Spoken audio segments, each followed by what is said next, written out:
시사. 안녕하세요. 전종철의 전격 시사 진행을 맡은 전종철 기자입니다. 지역구 의원과 비례대표 등 국회의원 300명을 선출하는 제22대 국회의원 총선거 본투표가 오늘 오전 6시부터 오후 6시까지 전국의 투표소에서 진행됩니다. 지역구 개표에 수검표 과정이 추가돼서 대부분 지역의 당선인 윤곽은 내일 새벽 1시나 2시쯤 드러날 것으로 보입니다. 앞서 어젯밤 국민의힘은 서울 청계광장에서, 민주당은 용산역에서 막판 지지를 호소하며 13일간의 공식 선거운동 피날레를 장식했습니다. KBS는 총선 개표 방송을 오늘 오후 4시부터 시작합니다. 한층 새로워진 당선자 예측 시스템 디시전 K+가 읍면동 단위까지 분석해서 더욱 신속하고 정확한 예측을 선보입니다. 방송 3사 출구조사는 오후 6시 정각에 공개됩니다. 오늘 방송에선 총선에 관한 모든 것 두루두루 알아보고 총선 이후 전국은 어떻게 될지 전망해봅니다. 4월 10일 수요일 전종철의 전격 시사 출발합니다.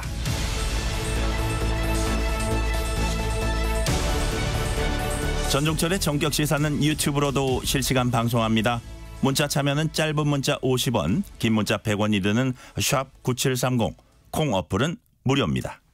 KBS 1라디오 채널에는 정치, 경제, 사회, 문화 등 댓글 많이 부탁드립니다.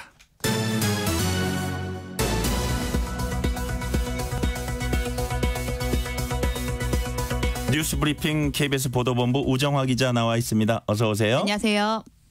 오늘이 드디어 국회의원 300명 뽑는 22대 총선 본투표 날입니다. 아침 6시부터 투표 시작됐는데 순조롭게 진행되고 있습니까? 네, 이 오전 6시부터 말씀하신 대로 투표가 시작이 됐는데요. 전국 선거구에서 좀 순조롭게 진행이 되고 있습니다. 투표 마감 시간 오후 6시입니다. 투표 마감 시간 전에 투표소에 도착을 해서 선거인 대기표를 받으면 투표하실 수가 있습니다. 투표했을 때 도장이 연하게 찍히거나 일부만 찍힌 표, 또 덜 찍혔다고 한 번 더 찍은 이런 표들은 한 후보에게, 이 한 명의 후보에게 투표할 의사가 명확하다고 인정이 되기 때문에 유효표가 됩니다. 그래서 안심을 하셔도 되겠습니다. 그러나 이 도장을 두 후보자 칸 사이에 걸쳐서 찍거나 이렇게 돼버리면은 무효표가 되기 때문에 좀 주의를 하셔야 되는데요. 또 기표 뒤에 이 투표지를 접을 때 다른 후보자란이나 여백에 기표 도장이 조금 묻어도 유효표가 됩니다. 접으면서 묻은 자국은 이 찍힐 때 이 복자가 뒤집히기 때문에 개표할 때 판별을 할 수가 있기 때문인데요. 어쨌든 오늘 꼭 소중한 한 표 반드시 좀 행사를 하셔야겠습니다. 어제 여야는 선거 유세 마지막 날 총력 유세를 펼쳤습니다. 국민의힘 마지막 선거운동에서 어떤 메시지 전했습니까? 네, 국민의힘 한동훈 비상대책위원장 이 딱 한 표가 지금 좀 부족하다면서 오늘 12시간 동안 투표로 이 대한민국을 지켜달라고 마지막까지 호소를 했습니다. 마지막 유세 장소는 서울 청계광장이었습니다. 이 자리에서 한동훈 위원장은 집권 여당의 약속은 곧 실천이라면서 국민의힘을 뽑은 사람도 또 민주당을 뽑은 사람도 다 같이 잘 사는 나라를 만들겠다. 이렇게 마지막에 좀 강조를 했습니다. 민주당은 대통령실 있는 서울 용산에서 마지막 유세했죠? 네, 이 민주당은 이 말씀하신 대로 용산에서 마지막 유세를 했습니다. 이재명 대표는 경제와 지금 민주주의 등 망가뜨리지 않은 게 없는 게 이 정권이라고 하면서 국정 실패에 대해서 좀 명확하게 경고장을 날려야 한다고 강조를 했습니다. 앞서서 이재명 대표는 어제 낮에 이 재판에 출석을 하고 유세장을 찾았는데요. 재판에 출석해서 좀 본인의 억울한 상황을 강조를 하면서 정권 심판론을 재차 좀 부각하기도 했습니다. KBS 개표 방송이 오늘 오후 4시부터 시작됩니다. 정확성을 자랑하는 KBS만의 당선자 예측 시스템 디시전 K가 이번에 더 진화된 디시전 K+로 선을 보입니다. 어떤 게 달라졌습니까? 네, 우선에 이 좀 여러 가지 강점이 있겠지만 우선 당연히 좀 저희가 선거 방송이다 보니까 정확성이 생명이겠죠. 이번에 디시전 K+로 읍면동, 이 읍면동 단위까지 조금 더 세밀하게 분석이 가능해져서 더 정확하게 당선 예측을 선보일 예정입니다. 그리고 이번에도 보시기 좀 편하고 좀 즐거울 수 있게 좀 한마디로 저희 KBS 선거 방송이 좀 시원하게 보여드릴 수 있게 많이 준비가 됐습니다. 우선 너비 24m의 대형 LED월이 스튜디오를 가득 채워서 실시간으로 좀 상황을 전해드립니다. 또 국회의사당이 한눈에 들어오는 특설 무대와 또 K존에선 초대형 증강현실과 AR로 구현한 개표 정보들이 생생하게 펼쳐질 예정입니다. 아무래도 선거 방송에서 출구조사에 제일 관심이 많으실 텐데요. 일단 방송 3사 출구조사는 오후 6시 이 정각에 공개가 되고요. 앞서 말씀드린 대로 이 KBS만의 당선자 예측 시스템 디시전 K+가 별도로 가동이 됩니다. 오늘 오후 4시부터 저희 KBS 개표 방송이 시작되니까 꼭 좀 시청해 주시면 감사하겠습니다. 네. 선거 결과는 언제쯤 확인할 수 있을까요? 네, 이 빠르면 좀 오늘 저녁 이후부터 좀 하나씩 윤곽이 드러날 것으로 보입니다. 지역구의 이 첫 당선 확정자는 밤 10시쯤에 밤 10시쯤이면 나올 것으로 예측이 되고 있는데요. 수도권 같은 이런 경합 지역에서는 좀 윤곽이 이 자정은 좀 지나야 새벽은 돼야 좀 나올 것으로 보입니다. 비례대표 당선자의 경우에는 개표가 완료되는 내일 오전 이후에야 좀 윤곽이 드러날 것으로 예상이 되고 있습니다. 총선 관련 소식은 더욱더 자세하게 여러 차례 걸쳐 더 전해드리겠습니다. 다음 소식입니다. 정부와 대화를 앞두고 의료계가 통일된 의료개혁안을 도출하는 과정에서 내부 진통을 겪고 있습니다. 어떻게 된 일입니까? 네, 우선 일단 이 총선 이후로 계획했던 범의료계의 합동 기자회견이 좀 무기한 연기가 됐습니다. 앞서서 이 박단 전공의협의회 비대위원장이 의협과 공동 기자회견을 할 계획이 없다 이렇게 좀 밝혔었죠. 이렇게 전공의 쪽에서 발표가 나니까 일단 이번 주 안에는 좀 범의료계의 의견을 모으기가 좀 어려워져서 무기한 연기가 됐습니다. 또 의협 내부의 갈등도 좀 변수로 등장을 한 상황인데요. 즉시 이 비대위원장직을 넘기라는 이면택 차기 의협 회장의 요청에 지금 비대위 측은 무리한 주장이다라고 하면서 받아들이지 않았습니다. 정부가 요구한 의료계의 통일된 안을 두고도 의료계에서는 의대 증원을 원점에서 좀 재검토를 하라라는 입장뿐이어서 구체적인 숫자 조정 같은 이런 상황 자체가 아예 논의가 지금은 안 되는 상황입니다. 이런 갈등 속에서 지금 대형 병원들은 경영 위기를 맞고 있다고 하네요. 네, 이 앞서서 서울 아산병원 또 세브란스 병원, 이 서울대 병원이 비상 경영을 선언을 했었습니다. 의정 갈등이 좀 지금 장기화되면서 적자가 나다 보니까 운영이 힘들다는 건데요. 일부 병원에서는 물품 대급을 지급하는 거를 좀 미뤄달라, 좀 결제를 좀 미뤄달라 이렇게 요청까지 하고 있는 상태입니다.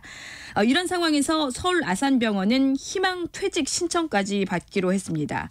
정부는 일단 이 경영난 때문에 무급 휴가 중인 간호사들이 좀 다른 병원에서 일하도록 하는 방안을 추진을 하고 있습니다. 네. 한국을 떠나서 중국으로 간 자이언트 판다 푸바오에 대한 국내 팬들의 관심이 여전히 식질 않고 있습니다. 푸바오. 적응은 잘 하고 있습니까? 네, 이제 말씀하신 대로 국내 팬들의 좀 관심 너무 많다 보니까 중국 측에서도 지금 좀 푸바오의 그 근황을 좀 공개를 하고 있는데요.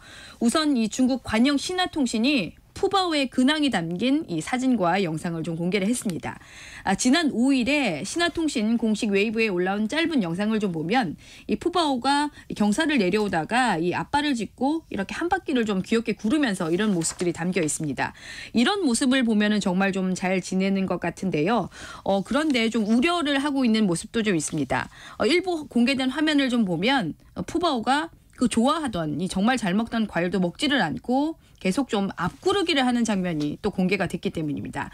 이 화면은 중국 국가공원이 공개한 화면인데요. 푸바오가 중국으로 반환된 다음 날인 지난 4일자 이 CCTV에 담긴 모습입니다. 그래서 국내 팬들은 이런 모습을 보고 이 푸바오를 돌려주는 건 국내 팬들이나 푸바오는 못할 짓이다. 지금 이렇게 적응을 못하는 것 아니냐 계속 우려가 나오고 있는데요. 판다 외교를 중단해야 한다. 이런 회의적인 시각까지도 나오고 있습니다. 일단 지금으로서는 푸바오가 당장 이 어제 오늘 사이에 적응을 잘하고 있는지 공개된 화면은 없습니다만 당분간 국내에서 워낙 많은 사랑을 받았기 때문에 당분간 푸바오에 대한 관심, 근황에 대한 관심은 계속될 것 같습니다. 이슬람 극단주의 무장단체인 이슬람과 IS가 유럽 챔피언스 리그 경기가 열리는 유럽 주요 경기장을 공격하겠다 이렇게 위협을 하고 있다고 하네요. 네, 이 IS가 어제 이 공개 경고를 하고 나섰습니다. 이 AFP 통신 등에 따르면 IS는 어제 이 자체 선전 매체인 알 아자임을 통해서 챔피언스 리그 8강을 겨냥한 위협적인 이 위협 포스터를 공개를 했습니다. 포스터에는 8강전이 치러지는 런던과 파리, 마드리드 등의 이 경기장 4곳의 이름과 함께 모두 죽여라 이런 메시지가 함께 쓰여 있습니다. 이러다 보니까 이 표적이 된 나라들은 당연히 좀 보안을 강화할 수밖에 없겠죠. 특별 보안 체계를 가동을 하면서 보안 요원을 대폭 좀 늘려서 배치를 하고 있습니다. 이런 상황에 대해서 유럽 축구 연맹 측은 이 성명을 통해서 테러 위협을 잘 알고 있다면서 모든 경기는 좀 적절한 보안 대책을 마련해서 예정대로 진행될 예정이라고 밝히고 있습니다. 네, 다음은 장기 기증 소식 전해드리겠습니다. 쌍둥이를 키우던 40대 무용수가 세상을 떠났습니다.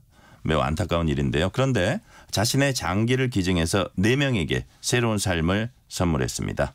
가족이 이런 쉽지 않은 결정하기까지 얼마나 고민이 많았을까요? 예, 저도 사실 이 뉴스를 이 지하철을 타고 가다가 처음 봤는데 이 유가족들 인터뷰를 보고 저도 진짜 이 지하철에서 정말 눈물이 나서 혼이 났습니다.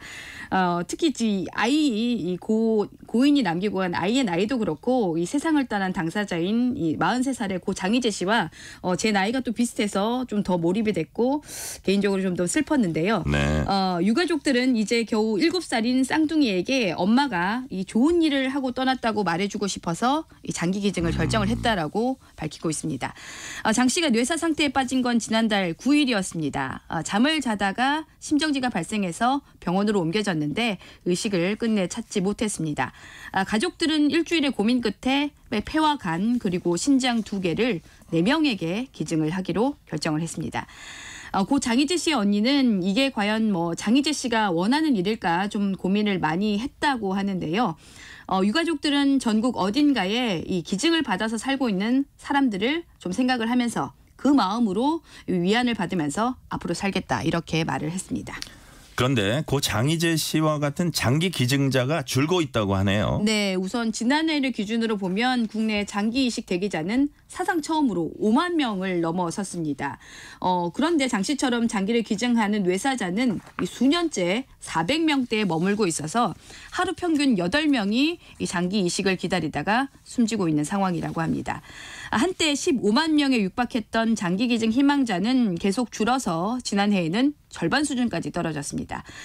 당연히 좀 장기 기증 당연히 좀 쉽지 않은 일입니다만 그래서 장기 기증을 한 분들에게 다시 한번 위로와 좀 감사를 전하면서 고 장희재 씨가 남기고 간 쌍둥이 아들들을 이 선물로 키우겠다는 장희재 씨 언니 또 가족들에게도 같은 말씀을 좀 드려보겠습니다. 오늘 여기까지 듣겠습니다. 오정화 기자 수고 많았습니다. 지금 시각 7시 33분입니다.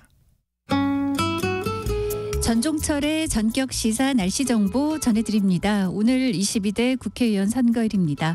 전국이 구름 많고 낮 동안엔 포근한데요. 현재 아침에 투표하실 분들은 약간은 따뜻하게 입으셔야 됩니다. 평년과 비슷하거나 약간만 높은 아침 기온으로 조금은 쌀쌀하게 느껴지고요. 바람도 좀 불고 있습니다. 다만 오늘 낮 기온이 크게 올라 일교차가 많이 벌어지겠고요. 서울, 세종, 대구 20도, 서울은 어제와 비슷한 낮 기온입니다. 대전, 광주 21, 부산 17도, 강릉 19도 등으로 대부분 평년보다 낮 기온 2, 3도 높겠습니다. 대기질도 내일까지 괜찮습니다. 다만 건조함이 이어지면서 서울과 경기 내륙, 강원 내륙과 충북은 현재 건조주의보도 내려져 있고요. 오늘 전국적으로 바람이 약간 불겠습니다. 작은 불씨 관리 잘 해주셔야 되겠습니다. 내일 서울, 경기, 강원도 중심으로 비 소식이 들어있긴 한데 양이 5mm 내외라서 건조특보가 유지될 가능성이 높겠습니다. 날은 점점 더워지겠고요. 금요일 서울 23도, 또 토요일은 서울이 25도, 일요일 26도로 점점 기온이 오르고 특히 일요일 춘천과 청주 27도까지 예보가 돼 있어서 더워지는 곳이 주말부터 많겠습니다. 지금 서울 기온은 11.4도입니다. 전종철의 전격 시사 출근길 날씨 정보 최영우였습니다. 오늘 출근하지 않는 분도 많으실 텐데요. 이 시각 교통 상황은 어떨까요? KBS 교통정보센터로 갑니다. 정현정 씨가 정리드립니다. 네, 오늘은 선거일이라서 오전 도로는 수월한 편입니다. 다만 돌발 구간은 있는데요. 먼저 서부간선 지하도로입니다. 일직 방면으로 성산남 진안 부근 2차로는 대형 낙하물이 떨어져 있어서 처리하고 있습니다. 미리 다른 차로로 변경해서 이동하셔야겠고요. 경부고속도로 서울 방향은 달래내 고개에서는 현재 화물차 고장난 차 서 있습니다. 서울 양양고속도로입니다. 서울 방향으로 내린천 휴게소에서 승용차 고장나서 서 있고요. 영동고속도로 강릉 방향 역시 용인 휴게소 부근에서 고장난 화물차 서 있습니다. 중부 내륙고속도로는 창원 쪽으로 문경세제터널 부근 2차로에 승용차 고장난 차 서 있어서 주의가 필요합니다. 미리 다른 차로로 변경하셔서 운행하시기 바랍니다. KBS 교통정보센터였습니다.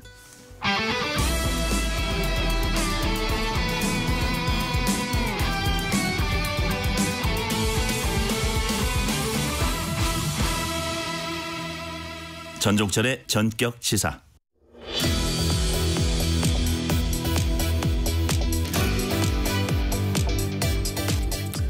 이부에선 투표와 개표 관련 얘기 먼저 경향신문 박순봉 기자와 짚어봅니다. 박 기자 어서 오세요. 네, 안녕하세요. 22대 국회의원 총선거 본투표가 조금 전에 시작됐죠? 네, 오전 6시부터 시작이 됐고요. 이제 앞서도 좀 설명을 드렸지만 이제 신분증 지참을 하시고 관내, 그러니까 사전투표 때는 관외에서도 할 수 있었는데 본투표에는 관내 투표소 지정된 곳에 가서 투표를 하셔야 되고요. 위치는 투표 안내문이 집으로 발송이 돼 있거든요. 여기 보면 나오는데 혹시 뭐 못 받았거나 잊어버리셨다고 하더라도 중앙선관위 홈페이지나 아니면 포털 사이트에서도 그냥 검색을 하시면 쉽게 찾아보실 수가 있습니다. 본투표는 오후 6시까지 총 12시간 진행이 되고요. 앞서서 사전투표를 지난주 금요일 토요일 동안 5, 6일 이틀간 진행을 했었잖아요. 네. 그때 사전투표율이 많이 주목을 받았는데 역대 총선 기준으로 가장 높았었죠. 31.28%가 나왔습니다.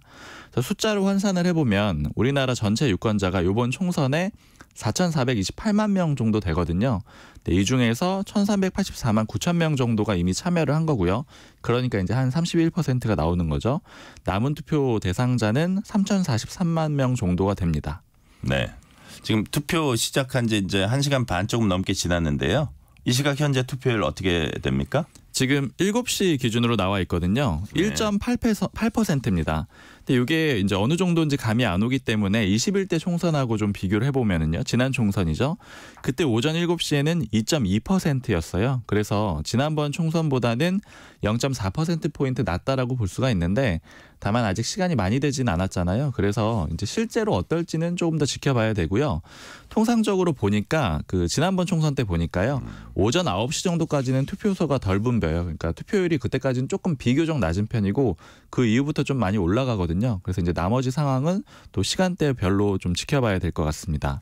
수치가 막 두 자릿수로 확 불어나고 그러죠? 네, 맞습니다. 근데 좀 주목해서 볼 만한 거는 아까 사전 투표율이 이번에 높았다라고 말씀드렸잖아요. 이게 최종 투표율과의 인과관계라고 할까요? 그러니까 실제로 어느 정도 반영이 될지도 좀 지켜봐야 되는데 지금 사전 투표율이 확실히 높긴 높았는데 이게 투표가 안착돼가는 과정이다 이런 평가도 있거든요. 사전 투표가 사실은 좀 해보시면 아는데 굉장히 편하잖아요. 그러니까 아무 데서나 가서 해도 되고 이렇기 때문에 편하기 때문에 사전투표 자체가 좀 늘어나는 그런 흐름이 있거든요.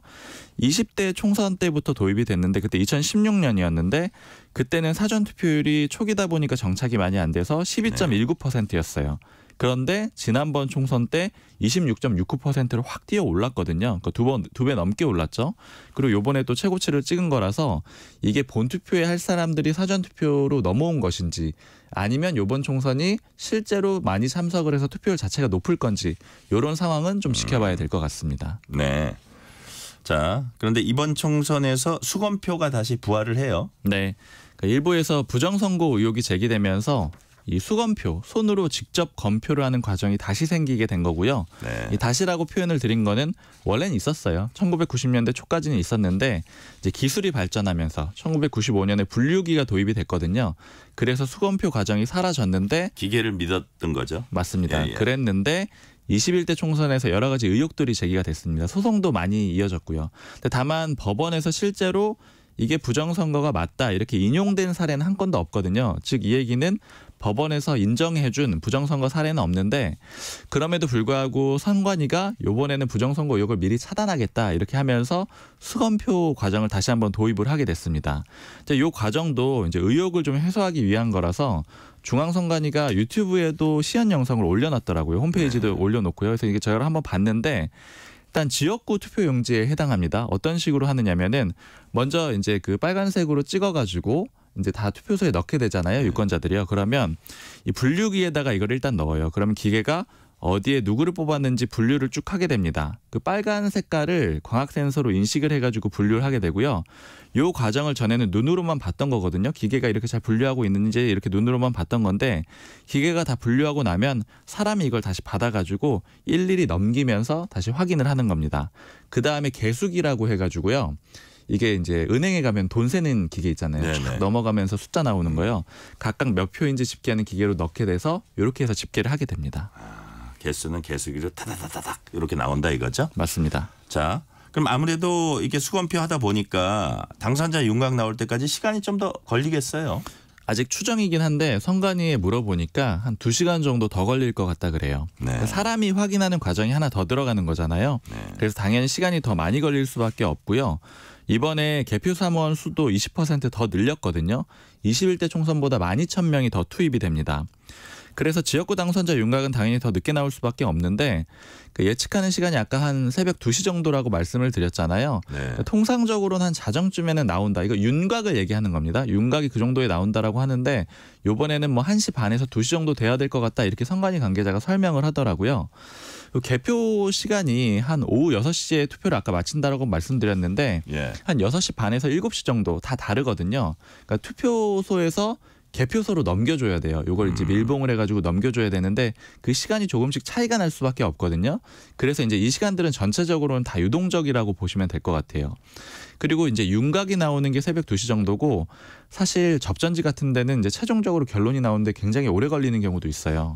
제가 그때 20대 총선이었었는데 그러니까 2016년이었죠. 그때 인천 부평 갑 같은 경우에는 최종적으로 정유섭 새누리당 의원이 당시에 당선이 됐는데 네. 국민의당의 문병호 후보를 26표 차이로 최종적으로 이겼거든요. 그래서 그 전까지 기사를 쓸 때 어느 쪽이 우세하다라고 전혀 쓰지 못했던 그런 기억이 있어요. 그래서 이런 지역들은 오래 걸릴 겁니다. 이런 지역들은 나중에 막 소송도 하고 그러죠. 맞습니다. 그죠? 아주 몇 표 차이기 때문에요. 네네. 이제 진 사람 입장에선 받아들이기가 힘들 거예요. 네. 자, 지역구 당선인 경우는 그런데 이제 비례대표 정당 투표 결과 나오는 데는 더 오래 걸리지 않습니까? 네. 최종적인 결과는 내일 오후에나 나올 거다 이렇게 선관위가 예측을 하고 있는데요. 이게 왜 이렇게 오래 걸리느냐면 구조적인 이유가 있어요. 일단 첫 번째로는 지역구 개표를 먼저 다 하고 나서 그다음에 비례대표 개표를 합니다. 그러니까 뭐 후순위다 보니까 당연히 늦게 시작하다 보니까 늦게 나올 수밖에 없는 거고요. 네. 그 두 번째는 100% 수개표로 진행을 합니다.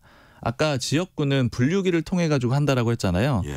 근데 요건 이 비례대표 같은 경우에는 아예 분류기를 사용을 못 해요. 요번에 사전 투표 길이 때문에 그런가요? 맞아요. 사전 예. 투표해 보신 분들 아시겠지만 용지가 굉장히 길거든요. 51.7cm로 역대 가장 긴 투표지가 됐는데 이거 뭐 지난번에도 신기록 썼는데 이번에도 신기록을 쓴 그런 상태고요. 문제는 이렇게 되면은 투표지 분류기를 못 쓰는데 투표지 분류기가 가능한 최대 투표지 길이가 34.9cm예요. 그러니까 한참 모자랍니다. 그래서 비례대표 투표는 지난번에도 100% 수개표로 진행을 했었거든요. 그래서 예측하기로는 개표가 완료되는 데만 해도 내일 아침까지는 걸릴 거고 그다음에 다른 절차들이 또 있어요. 그러니까 지역구 당선자는 그냥 누가 더 표를 많이 얻었다 하면 그냥 확정이 딱 되는 거잖아요. 근데 비례대표는 정당의 의석 비율로 배분을 해주는 거잖아요. 그러니까 네. 정당 투표를 몇 퍼센트 받았느냐를 가지고 의석 비중을 나눠주는 건데 이거는 계산하는 과정이 또 한 번 필요한 거죠. 그래서 이 선관위가 개표 결과를 다 취합을 내일 아침에 한 다음에 전체 회의를 열어가지고 한번 그 계산을 하는 회의를 해야 되는 거예요. 그렇게 확정을 하게 되면은 선거 다음 날인 내일, 그러니까 오후에야 그 결과가 나올 걸로 그렇게 예측이 됩니다. 네. 방금 말씀하신 개표 결과는 늦게 나오겠지만 방송 3사 출구조사 결과는 투표가 끝나는 6시 정각에 나오죠? 네, 바로 끝나면 바로 발표를 합니다. 이거 이제 기억하시는 분도 있으실 거예요. TV에서 뭐 거의 초를 세면서 바로 딱 결과가 나오게 네. 되고요. 지상파 3사가 이렇게 발표를 할 수 있는 이유는 투표하는 시간 내내 진행을 하기 때문이에요. 그러니까 오전 6시부터 오후 6시 이게 투표 시간이잖아요. 네. 이 기간 동안 출구조사를 하고요. 어떤 방식으로 하느냐면은 투표소 한 약 2,000곳 정도에다가 8,900명의 조사원을 이미 배치를 해놨습니다. 그래서 이제 조사를 하고 있는 상태인데 이 3개의 여론조사 기관이 동시에 하고 있고요. 조사원들이 이렇게 투표 마치고 나오는 유권자들 있잖아요. 네. 5명마다 1명씩 계속 골라서 물어보는 겁니다. 이번에 출구조사 예산은 무려 예산은 70억 원, 그러니까 여원, 그러니까 70억이 넘게 들였다라고 하거든요. 이제 막대한 비용을 들여가지고 예측 결과를 낼 겁니다. 네. 출구조사 일단 대선 적중률은 거의 100% 수준이죠? 네, 거의가 아니고 늘 당선자를 다 맞췄기 당선자 때문에 뭐 틀린 적은 없어요. 네, 완전히 예. 100%라고 보면 되고요.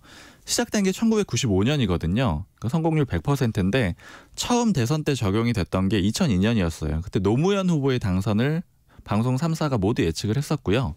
그다음에 뭐 2007년 이명박 전 대통령, 2012년 박근혜 전 대통령, 2017년 문재인 전 대통령 당선 모두 다 맞췄습니다. 네. 그리고 특히 지난 20대 대선을 보면은 그 정교함이 더 높아졌거든요. 당시에 방송 3사가 출구조사 때 윤석열 후보는 48.4%, 그다음에 이재명 후보는 47.8%로 예측을 했거든요. 근데 실제 결과가 윤 후보는 48.6%, 그다음에 이 후보는 47.8%였는데 이게 구체적으로 보면 이재명 후보는 그냥 똑같이 아예 맞춰버렸고요. 윤석열 대통령은 0.2%포인트만 차이가 나요. 그러니까 그 정교함이 그 최대한 올라온 그런 상태입니다. 사람들이 많이 놀랐었죠. 맞아요. 그죠? 결과를 보고. 이게 안 그래도 0.73%포인트밖에 차이가 안 나는 대선이었는데 예. 결과도 맞췄고 특히 아주 정확하게 맞춰낸 거죠. 네. 자, 이제 대선 출구조사는 그렇고요. 반면에 총선 출구조사는 상대적으로 적중률이 좀 낮은 걸로 나타났습니다. 그럼에도 이제 좀 높아지고 있는 추세죠. 맞아요. 그래서 이제 한때는 그 총선 출구조사는 이제 굉장히 좀 잘 못 맞춘다 이런 평가가 있었는데 계속 좀 좋아지고 있는 그런 상태고 적중률도 많이 높아졌습니다. 네. 근데 이게 기본적으로도 역시 좀 맞추기가 어려운 구조적인 이유가 있어요. 대선 같은 경우에는 후보가 뭐 2명 내지는 이제 몇 명만 가지고 그 전국 투표소에서 조사를 하는 거잖아요. 네. 아까 이제 50만 명을 대상으로 한다라고 말씀을 드렸는데 이 50만 개 샘플 가지고 2명의 후보를 맞추는 거니까 뭐 당연히 좀 적중률이 높을 수밖에 없습니다. 근데 이제 문제는 총선은 이 50만 개의 샘플을 254개 지역구에서 나눠서 봐야 되는 거잖아요. 예. 그러니까 그러다 보니까 적중률이 좀 낮을 수밖에 없고요. 그래서 좀 역대로 보면은 총선 결과를 이렇게 대선 수준만큼 정확하게 예측한 적은 여태까지는 없었습니다. 네. 19대 총선 같은 경우에는 당시에 새누리당하고 이제 민주당이 맞붙었었는데 새누리당 의석을 방송 3사가 한 130석에서 151석 이렇게 레인지로 그러니까 네. 범위로 예측을 했었거든요. 근데 실제 결과는 새누리당이 152석을 얻었어요. 레인지를 벗어났네요. 그렇죠. 그러니까 들어오기도 했는데 예. MBC 같은 경우에는 넣기도 153이 했었는데 있네요. 또. 네, 넣기도 예. 했는데 그러나 이제 거의 좀 중앙에 넣지는 못했습니다.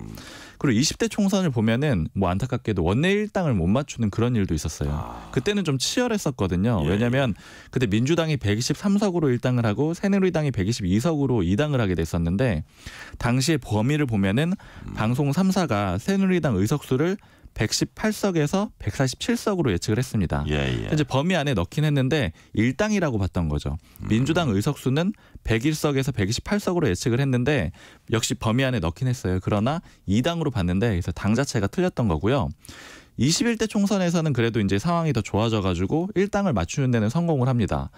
21대 총선에서는 KBS가 가장 잘 맞췄었는데 예. 그때 더불어민주당하고 더불어시민당의 의석 합쳐가지고 155에서 178석으로 예측을 했어요. 이게 가장 근접한 건데 다만 실제로 이 두 당이 합친 의석은 180석이었거든요. 예. 그러니까 최대치가 178석이니까 여기서 2석 정도 차이가 나는 건데 물론 1당을 맞췄지만 범위에는 못 넣는 그런 상황이 있었습니다. 이렇게 총선 출구조사가 확실히 상대적으로 훨씬 더 어렵나 봐요. 어려울 수밖에 없어요. 아까 이제 대선 같은 경우에는 뭐 후보가 한 지역구를 보는 거라고 치면은 이 지역구가 254개로 늘어나는 거니까 그러니까요. 아무래도 정확도가 그만큼 좀 떨어질 수밖에 없는데 이번에는 좀 많이 그 조정을 해가지고 맞출 걸로도 좀 예측을 하고 있습니다. 네, 워낙 이 막 박빙 지역 많고 이러면은 그 맞추기도 정확도도 떨어질 것 같은 그런 생각도 드는데 네. 뭐 이런저런 개량을 하고 개선을 했다니까 한번 지켜봐야죠. 네. 자, 그리고 이번 총선 출구조사 결과 적중률의 변수가 또 사전 투표율이에요. 사전 투표율 이건 뭐 어떻게 조사하는지 모르겠어요. 네, 사실은 사전 투표율은 조사를 못 합니다. 네. 그러니까 아까 말씀드린 그 출구조사 조사 방식이 오늘 오전 6시부터 오후 6시까지 하잖아요. 네. 즉 이 얘기는 본투표를 하게 된다라는 거죠. 그래서 이제 여기서 좀 최종적으로 변수가 되는 건 뭐냐면 이 계속해서 보정을 해왔지만 사전 투표가 또 계속 늘어나고 있다라는 거예요. 그러니까 아까 31.28%가 이미 투표를 한 그런 상태잖아요. 예. 그러다 보니까 요만큼은 그 출구조사에 포함이 안 된 상태로 출구조사를 내놓게 되거든요. 그래서 이제 변수가 되는 거는 이 사람들 사전 투표에 참석했던 사람들이 만약에 특정 진영에 좀 쏠려 있거나 아니면 특정 연령대에 쏠려 있거나 이런 현상이 뭐 확인을 할 수는 없지만 실제로 있다라고 하면은 출구조사의 그 적중률이 좀 떨어질 수밖에 없는 그런 상황이 오고요. 네네. 지난번에 그 21대 총선 때도 갑자기 사전 투표율이 높아졌어요. 그러니까 20대 총선 때 12.19%였는데 21대 총선 때 2배로 올라갔거든요. 그러다가 보니까 아무래도 좀 총선 적중률이 떨어졌었던 거거든요. 네. 근데 이번에도 역시 또 최고 투표율이 나왔고 그다음에 31.28%라고 하면은 각 정당에서 지금 예측을 하는 그 최종 투표율이 민주당 같은 경우에는 뭐 70% 초반대 아니면 뭐 최근에 나온 그 발표는 한 65% 이상 이런 정도로 되는 건데 네. 이렇게 되면은 사전 투표율이 차지하는 비율이 사실은 전체 투표율의 절반 가까이 될 수도 절반 있는 가까이 되는 거예요. 그럼 결국. 절반 정도를 빼놓고 출구 조사를 진행할 수도 있는 거기 때문에 이렇게 되는 경우에는 실제로 맞추기가 좀 쉽지 않은 상황이 될 수도 있습니다. 그래서 이게 이제 최종적으로 변수가 될 수가 있는 상태예요. 예. 자, 그리고 내일 이제 당선인이 이제 확정이 되잖아요. 네. 되더라도 바로 임기가 시작되는 건 아니죠? 네. 이제 보통은 거의 이제 휴식기처럼 좀 넘어가기 때문에 아, 임기가 바로 끝나는구나 이렇게도 생각이 드는데 실제 끝나는 건 아니에요. 일단은 21대 국회 임기가 2020년 5월 30일에 시작을 했거든요. 네. 4년이라고 하잖아요. 그래서 2024년 5월 29일에 끝납니다. 그러니까 아직 뭐 한 50일 정도는 총선이 네, 끝나고 네. 나서도 남아있는 상태고요. 마찬가지로 22대 국회는 21대 국회가 끝나야지 임기를 시작을 하거든요. 네. 22대 국회 임기 시작은 2024년 그러니까 올해 5월 30일부터고요. 네. 임기 종료는 2028년 5월 29일입니다. 예, 예. 이 당선인들한테 한 50일 정도 시간이 있는 거잖아요. 그러니까 이 시간 동안에 준비해야 되는 일들이 꽤 여러 가지들이 있는데 국회 사무처에서도 요 개원을 앞두고 지원을 해주거든요. 일단 해야 되는 일들은 후보 때도 한번 재산 등록을 했지만 그러니까 국회의원이 당선이 되면은 다시 한번 제대로 재산 등록을 해야 됩니다. 그리고 또 국회 출입증도 받아야 되고요. 특히 가장 중요한 게 의원실을 꾸려야 되거든요. 이제 보좌진들을 꾸리게 되는 거죠. 이제 9명까지 들 수가 있는데 요 방을 꾸리는 보좌 직원 임용도 준비를 해야 됩니다. 근데 보통은 보면은 선거 과정에서 도와준 사람들 일부를 쓰기도 하고요. 또 새로 뽑기도 하거든요. 네. 이런 과정들을 준비해서 최종적으로 이제 국회의원 임기를 시작하게 됩니다. 오늘 여기까지 듣겠습니다. 박순봉 기자 수고했습니다. 감사합니다. 박학기의 비타민 들어봅니다.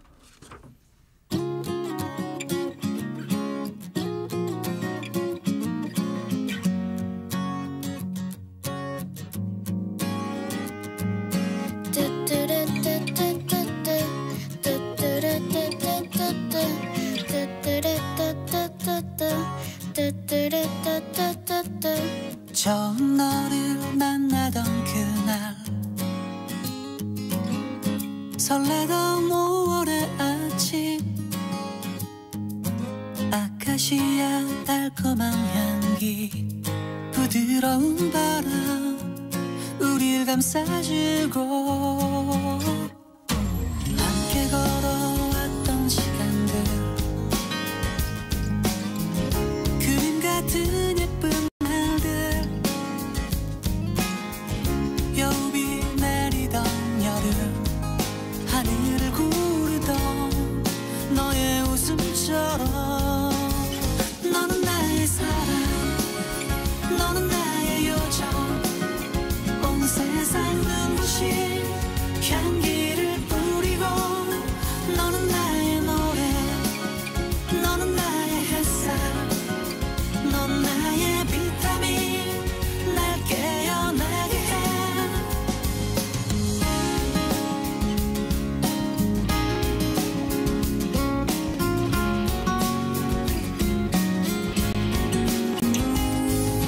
함께 걸어왔던 시간들 그림 같은 고운 날들 눈 내리던 겨울밤 우리가 남겨놓은 그 발자국처럼 너는 나의 사랑 너는 나의 요정 온 세상 눈부신 향기를 뿌리고 너는 나의 노래 너는 나의 햇살 넌 나의 비타민 날 깨어나게 해 예쁜 영화 불꽃놀이 와플 아이스크림 롤러코스터 화이트 크리스마스 여름바다 당신의 미소 너는 나의 사랑 너는 나의 요정 온 세상 눈부신 향기를 뿌리고 너는 나의 노래 너는 나의 햇살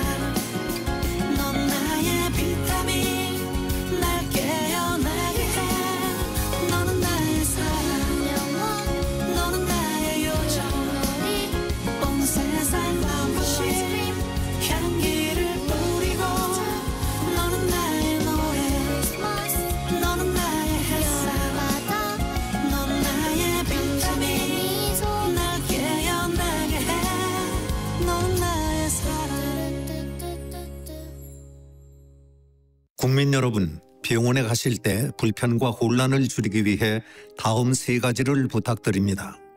첫째, 가벼운 증상은 가까운 동네 병원을 이용해 주십시오.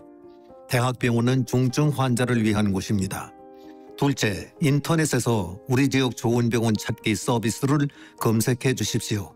환자 맞춤형 병원을 찾을 수 있습니다. 셋째, 응급실 진료받는 순서는 의사의 판단에 맡겨주십시오.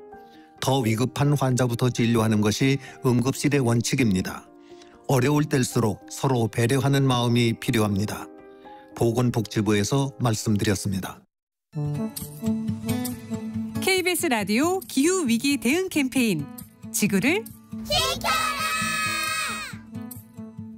네, 안녕하세요. 저는 지구 닦는 사람들 와이퍼스의 김희주 활동가라고 합니다. 저는 쓰레기산 다큐멘터리를 보며 일상 속 쓰레기 문제의 심각성을 깨달았는데요. 그 후에 제로웨이스트 생활을 시작하면서 환경에 관심 있는 분들과 함께 활동하고 싶어 와이퍼스에서 활동을 시작하게 되었습니다.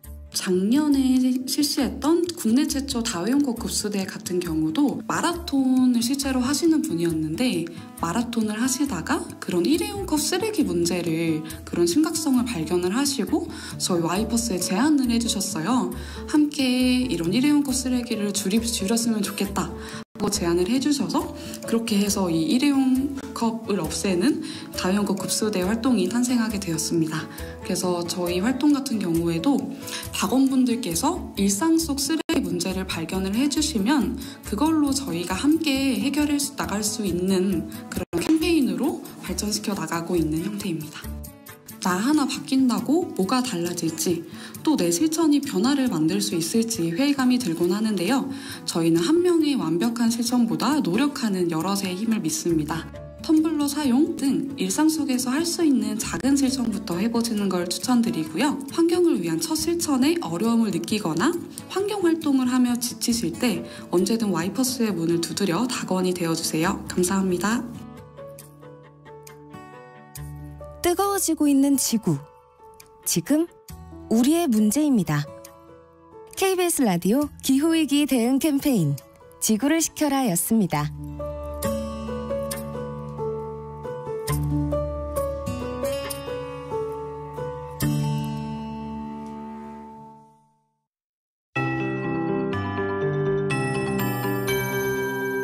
KBS 58분 날씨.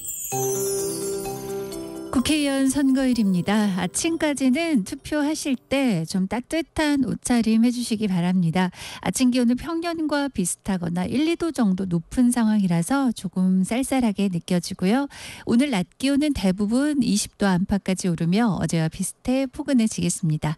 일교차가 그만큼 크겠고요. 서울, 세종, 대구 오늘 낮 최고 기온 20도, 대전, 광주 21, 부산 17도, 강릉 19도 등 전국이 15도에서 21도 분포를 보이겠습니다. 미세먼지 농도도 내일까지 좋음에서 보통으로 대기질도 깨끗하겠습니다. 건조한 날씨인데요. 전국 대부분 메마른 날씨가 이어지고 있는데 현재 건조주의보가 서울과 경기 내륙, 강원 내륙과 충북에 발효 중이고요. 바람도 약간 강하게 불어서 산불 등 화재 예방에도 주의를 하셔야 됩니다. 내일 비 소식이 있긴 한데 양이 워낙 적어서 지금 건조특보가 유지될 가능성이 큽니다. 내일은 서울, 경기, 강원도 중심으로 주로 중부지방에 약간의 비나 빗방울 예보고요.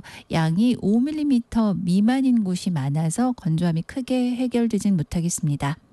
날은 주말 휴일로 가면서 더 더워집니다. 금요일부터 기온이 크게 오르면서 특히 토요일 서울 25도, 일요일은 서울이 26도까지 오르겠습니다. 지금 서울 기온 12도입니다. 최영우였습니다.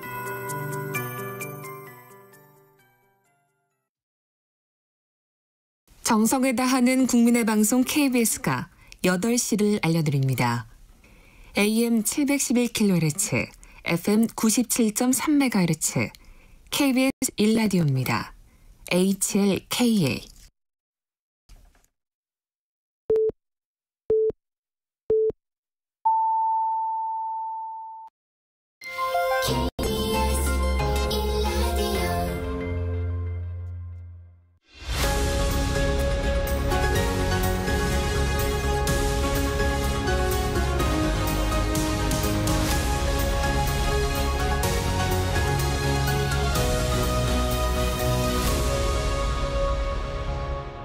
전종철의 전격 시사.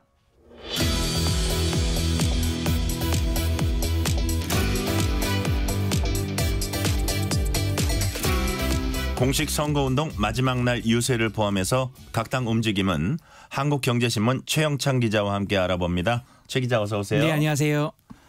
총선 공식 선거운동 마지막 날인 어제 밤까지 여야 각 당은 유세 총력전 펼쳤습니다. 먼저 국민의힘은 어디에 초점을 맞췄나요? 계속 이제 서울 지역을 중심으로 돌았는데요. 이제 한동훈 국민의힘 비상대책위원장 어제 서울 도봉을을 시작으로 해서 뭐 동대문, 중구 성동, 뭐 광진, 강동, 송파 이렇게 거쳐서 동작, 영등포, 양천, 강서, 마포, 서대문, 용산 이렇게 쭉 돌았습니다. 이제 마지막 총력 유세가 서울 청계광장이었는데요. 한 3,000여 명에 달하는 인파가 몰렸습니다. 또 한 위원장이랑 이제 임요한 국민의힘 위성 정당이죠. 국민의 미래 선거대책위원장 함께 등장했는데요. 한 위원장 이렇게 얘기했습니다. 민주당이 샴페인 터트리면서 조롱하듯이 말하는 200석이 만들 혼돈과 퇴행을 생각해봐달라 이렇게 호소했는데요. 탄핵과 특검 돌림 노래는 기본이고 땀 흘려 일한 임금을 깎고 헌법을 바꿔서 이재명, 조국 셀프 사면할 것 이렇게 주장했습니다. 대한민국은 산업화와 민주화를 동시에 이룬 위대한 나라라면서 범죄 혐의자들이 뭔 짓이든 다 하게 넘겨주기에는 너무 아깝지 않냐, 너무 허탈하지 않냐, 소중하지 않냐 이렇게 또 목소리를 높였습니다. 네, 그 청계광장 이후에 사실 한 위원장이 뭐 해화동이라든지 을지로 입구역, 홍익대 이렇게 추가 유세가 원래 예정돼 있었어요. 근데 이게 지금 건강상의 이유로 취소가 됐거든요. 확인해 보니 결국 탈진을 했다는 거예요. 사실 어제 한 위원장이 생일이었어요. 근데 생일날 이제 마지막 유세까지 하면서 탈진을 한 건데 한 위원장이 이제 최근 저희 인터뷰에서 선거 끝나면 뭘 가장 하고 싶냐 이렇게 물어봤더니 병원에 가고 싶다 이렇게 좀 솔직하게 얘기한 적이 있어요. 좀 건강 균형이 많이 무너진 것 같다 이렇게 얘기했는데 들어보니까 점심 약속도 따로 안 잡고 한 명이라도 더 유권자를 만나기 위해서 계속 유세 중에도 식사는 빵, 디저트, 컵라면 이렇게 또 끼니를 때우다 보니까 결국은 몸에 좀 이상이 있었던 것 같습니다. 무리를 한 거네. 엄청난 강행군을 했고요. 예. 마찬가지로 이재명 대표도 강행군 했는데 이재명 대표는 어제 대장동 재판을 받았죠? 맞습니다. 지금 어제 이재명 대표는 서울중앙지법에서 열린 대장동, 성남FC, 백현동 이 관련 재판에 출석을 했습니다. 이 재판이요. 시작한 다음에 8시간 가까이 지난 오후 5시 52분에 종료가 됐습니다. 이 대표는 지금 박빙으로 평가되는 주요 선거구하고 또 민주당 후보 이름을 거론하면서 초접전지에 들러서 한 표를 호소하며 1분 1초를 천금처럼 쓰고 싶었다. 또 이렇게 했어요. 근데 저의 손발을 묶는 게 정치 검찰의 의도인 것을 알지만 국민으로서 재판 출석 의무를 지키기 위해 이렇게 나왔다. 이렇게 말을 했고요. 발언 후반부에는 또 투표를 독려할 때 이렇게 얘기했습니다. 또 사실상 총선 유세장을 방불케 할 정도로 굉장히 목소리를 높였는데요.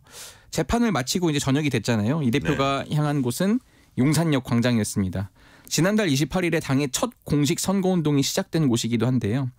무엇보다도 이 대통령실이 지금 이제 이번 정부에는 용산에 있잖아요. 그런 곳인 만큼 이 정권 심판의 상징성을 가장 잘 보여줄 수 있다. 이런 점에서 용산을 처음과 마지막 유세 장소로 선택한 것으로 지금 해석이 됩니다.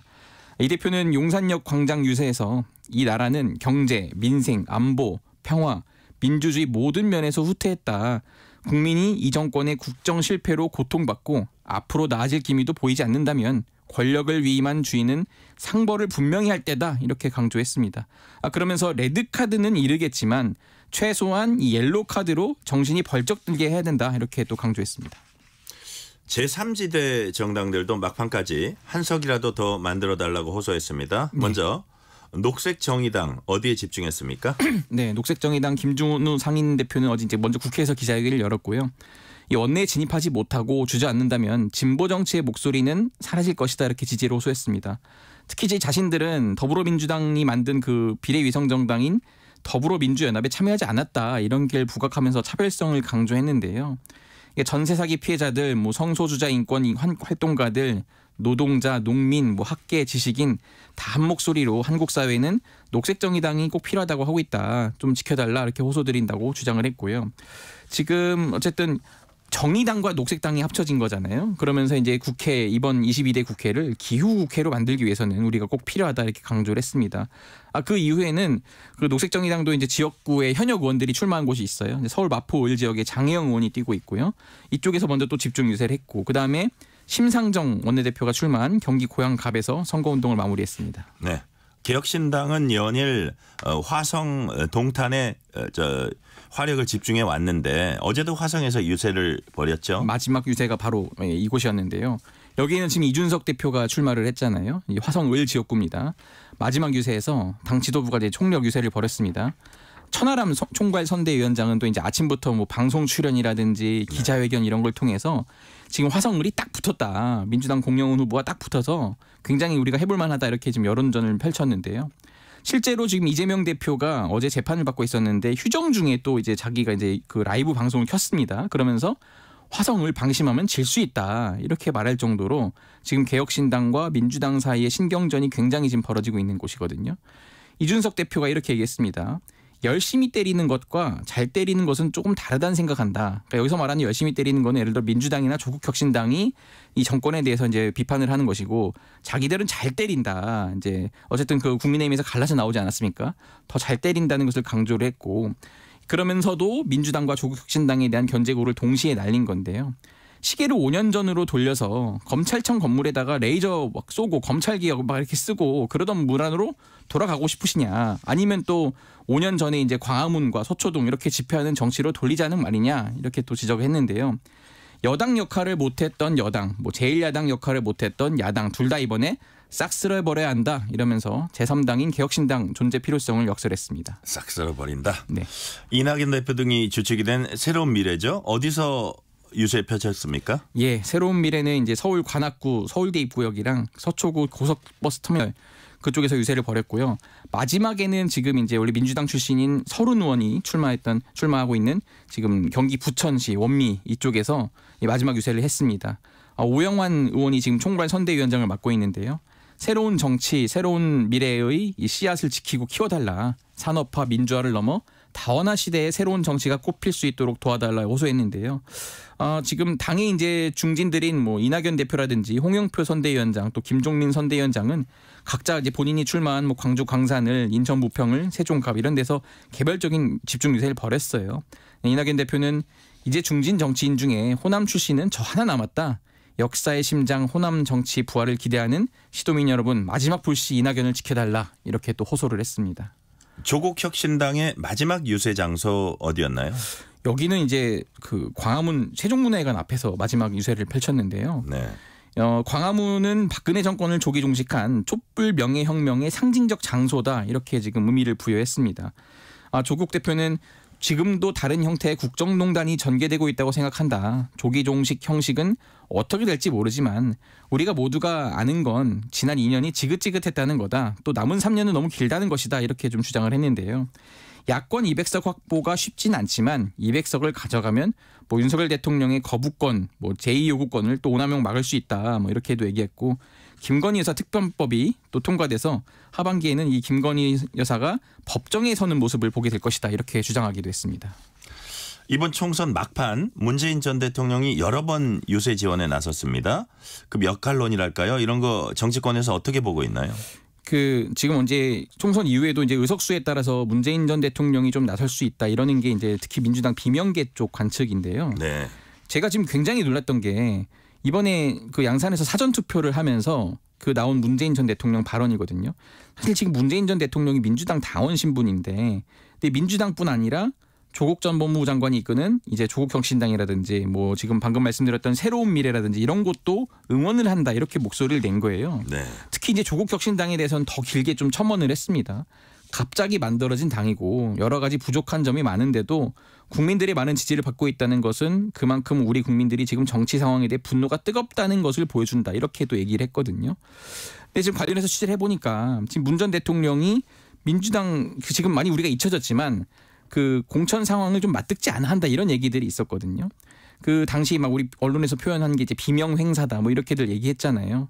근데 결국 공천에서 경선에서 이제 배제된 분들 상당수가 몇 년 전만 해도 사실 당내에서 친문이라고 이제 주류 세력이었는데 지금 많이 배제가 됐고 또 그런 측면에서 이제 민주당 공천 과정을 지켜보니 문 전 대통령 입장에서는 좀 답답하고 아쉬운 마음이 있었을 것이다 이렇게 지금 다 분석들을 하고 있거든요. 근데 차마 또 공천에 개입은 할 수가 없잖아요. 전직 대통령이니까 좀 그런 상황인데 만약에 이제 민주당이 어느 정도 총선에서 이기고 또 조국 혁신당이 10석 이상의 성과를 거둔다면 이때부터는 또 이제 이 야권 내부가 또 복잡하게 돌아가지 않겠습니까? 네. 근데 그러면 이제 실제로 취재했을 때 민주당 안에서도 선거에 이긴 다음에 조국 혁신당으로 갈 가능성이 있는 의원들이 적지 않다. 이런 좀 얘기가 지금 취재에서 들리거든요. 근데 이제 10석일 때와 또 20석이 넘어갈 때 국회에서의 위상은 다르잖아요. 이제 그렇죠. 원내 교섭단체가 형성이 되는 건데 그러면 이제 뭐 국회 본청에 이제 당대표실이라든지 회의실 같은 공간 배정도 되고 또 이제 원구성 협상할 때도 참여할 수 있고 교섭단체 몫으로 상임위 간사라든지 또 하나의 그 상임위원장 자리도 받을 수 있잖아요.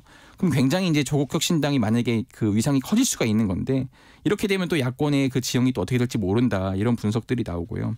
지금 제가 실명을 구체적으로 말씀드릴 수는 없고 그분들이 당선 여부도 알 수 없지만 꽤 만약에 당선이 된다면은 예를 들어 문재인 정부에서 청와대 수석이라든지 뭐 비서관이라든지 이렇게 했던 분들이 적지 않거든요. 이런 분들이 살아나면은 사실은 또 어떻게 될지 모른다. 지금이야 이제 공천 때문에 당대표가 이재명 대표니까 그 좀 숨죽이고 있다가 당선이 되면은 4년이 일단 보장이 되지 않습니까? 그렇게 되면은 사실 이제 본인의 소신껏 조금 초반에는 정치를 할 수 있다. 그렇게 되면은 다시 친문끼리 또 그룹핑할 수도 있고요. 그렇죠. 그렇게 되면은 또 조국 혁신당으로도 좀 헤쳐 모여 할 수가 있다. 또 이런 그 목소리들이 당내에서 나오고 있는 게 사실입니다. 반면에 박근혜 전 대통령이나 이명박 전 대통령 유세 기간 별다른 행보 없었습니다. 여권에서 여기에 대해서 어떤 반응 나오고 있습니까? 사실 그 박근혜 전 대통령은 최측근 인사죠. 유영아 국민의힘 대구 달성가 후보 지원 유세에 원래는 뭐 나선다 이런 얘기가 있다가 결국은 취소가 됐는데 그 원래 구속수감 중일 때부터 굉장히 각별한 사이여서 이제 인간적인 도리로 지원 유세를 하려는 것 아니냐 이렇게 얘기가 나왔었거든요. 근데 결국 성사되진 않았습니다. 근데 이제 국민의힘 당내에서는 문재인 전 대통령이 갑자기 너무 이제 공개 유세 행보를 하다 보니까 이거는 좀 맞대응 차원에서 실제로 고려를 했었던 것 같아요. 하지만은 오히려 좀 수도권에서 역효과가 나올 수 있다 이렇게 좀 우려가 제기됐다고 하고요. 이명박 전 대통령의 경우에는 지난달 25일이죠. 천안함 그 46 용사 묘역에서 이제 참배한 정도가 이제 유세 기간 좀 눈에 띈 건데 이렇게 얘기했습니다. 우리 사회의 이념 갈등을 안타까워하며 이 분열한 국민들이 화합할 수 있으면 좋겠다. 좀 통합적인 메시지를 낸 거잖아요.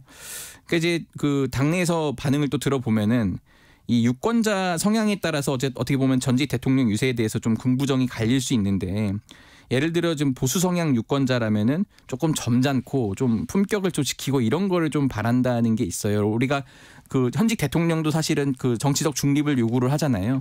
그렇기 때문에 이제 전직 대통령까지 지냈는데 물론 이제 특정 진영의 후보가 돼서 대통령이 된 거지만은 그런 만큼 굳이 그 퇴임 이후에 너무 특정 진영에 좀 매몰돼서 그렇게 하는 건 좀 아니지 않냐 뭐 이런 반응들이 있다고 하고요. 반면에 이제 진보 성향 유권자들은 아무래도 현 정부에 대한 불만이 계속 있다 보니까 문 전 대통령 뭐 하십니까라고 지금 계속 불만이 표출되고 있다는 거죠. 그렇기 때문에 굉장히 이런 상황을 답답해하기 때문에 문 전 대통령이 나서지 않을 수 없는 상황이 펼쳐지고 있다. 뭐 이렇게 지금 얘기가 나왔고요. 그렇게 해서 뭐 선거 유세까지 지금 나온 것 아니냐 이렇게 얘기가 나오고 있습니다. 네, 여기까지 듣겠습니다. 최형창 기자였습니다. 감사합니다. 고맙습니다. 지금 시각 8시 13분입니다. 고생했어요. 네, 오전 도로 수월한 편인데요. 곳곳으로 돌발 구간이 있습니다. 먼저 중부 내륙고속도로 창원 방향으로 문경세제터널 부근 2차로는 승용차 고장나서 처리하고 있고요. 중앙고속도로 춘천 방향 군위분기점에서는 승용차가 고장나 있습니다. 대구 쪽으로는 군위분기점 역시 고장난 차 서 있어서 주의가 필요하겠고요. 서부간선 지하도로입니다. 일찍 방향으로 성산남 진안 부근 2차로는 대형 낙하물 떨어져 있어서 처리하고 있습니다. 미리 다른 차로로 변경하시고요. 경부고속도로 서울 방향은 달래내 고개에서는 화물차가 고장나 있습니다. 서울 양양고속도로입니다. 서울 방향인데요. 내린천 휴게소입니다. 승용차 역시 고장나 있어서 주의가 필요합니다. 영동고속도로 강릉 방향은 용인 휴게소에서 사고 있었으니까요. 주의하시기 바랍니다. KBS 교통정보센터에서 정현정입니다.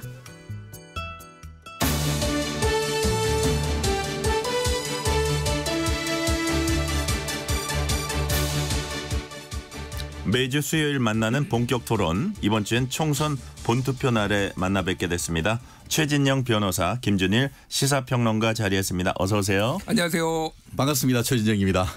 자, 22대 국회의원 총선거 D-Day 중요한 날인 만큼 두 분과 2부, 3부 터서 얘기 나눠보겠습니다. 우선 2부에서는 좀 가볍게 선거 관련 궁금증부터 네. 역대 기록까지 좀 살펴볼게요. 좋습니다.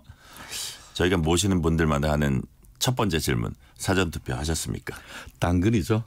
네, 저도 하셨어요? 오늘 하루 종일 일정이 있어가지고 안 그러시죠. 하면 아예 투표를 못 하게 생겼더라고요. 네, 그런 것을 떠나서 국민의 권리이자 의무인 투표는 반드시 하는 것. 혹시 오늘 못할지도 모르잖아요. 그러니까요. 땡겨서 하는 것은 뭐 국민으로서 당연히 해야 되는 건 아닐까 생각합니다. 보수 진영이 이 최진영 변호사님의 말에 새겨들어야 되는데 왜 그렇게 부정선거 음모론이 맨날 나와서 저는 짧게 얘기하면은 그 부정선거 논리는 패자의 논리입니다. 예. 여권에서 부정선거를 얘기하는 것 자체가 사실 약간 코미디 같은 얘기이기 때문에 국민들 최대한 빨리 그 많이 투표하는 것이 중요하고 더불어서 다만 그렇다고 해서 사전투표가 정당하냐 이 부분에 대해서는 약간 다른 생각을 가지고 있습니다. 왜냐하면은 그 이후에 어떤 전국이 요동치는데 최종적인 어떤 그 표심이 어떤 상황 변화를 제대로 다 받아들이지 못하는 그런 문제가 있기 때문에 향후에 어떤 그 사전 투표에 대해서는 조정이라든가 이런 논의는 있어야 된다는 것도 전 밝혀둡니다.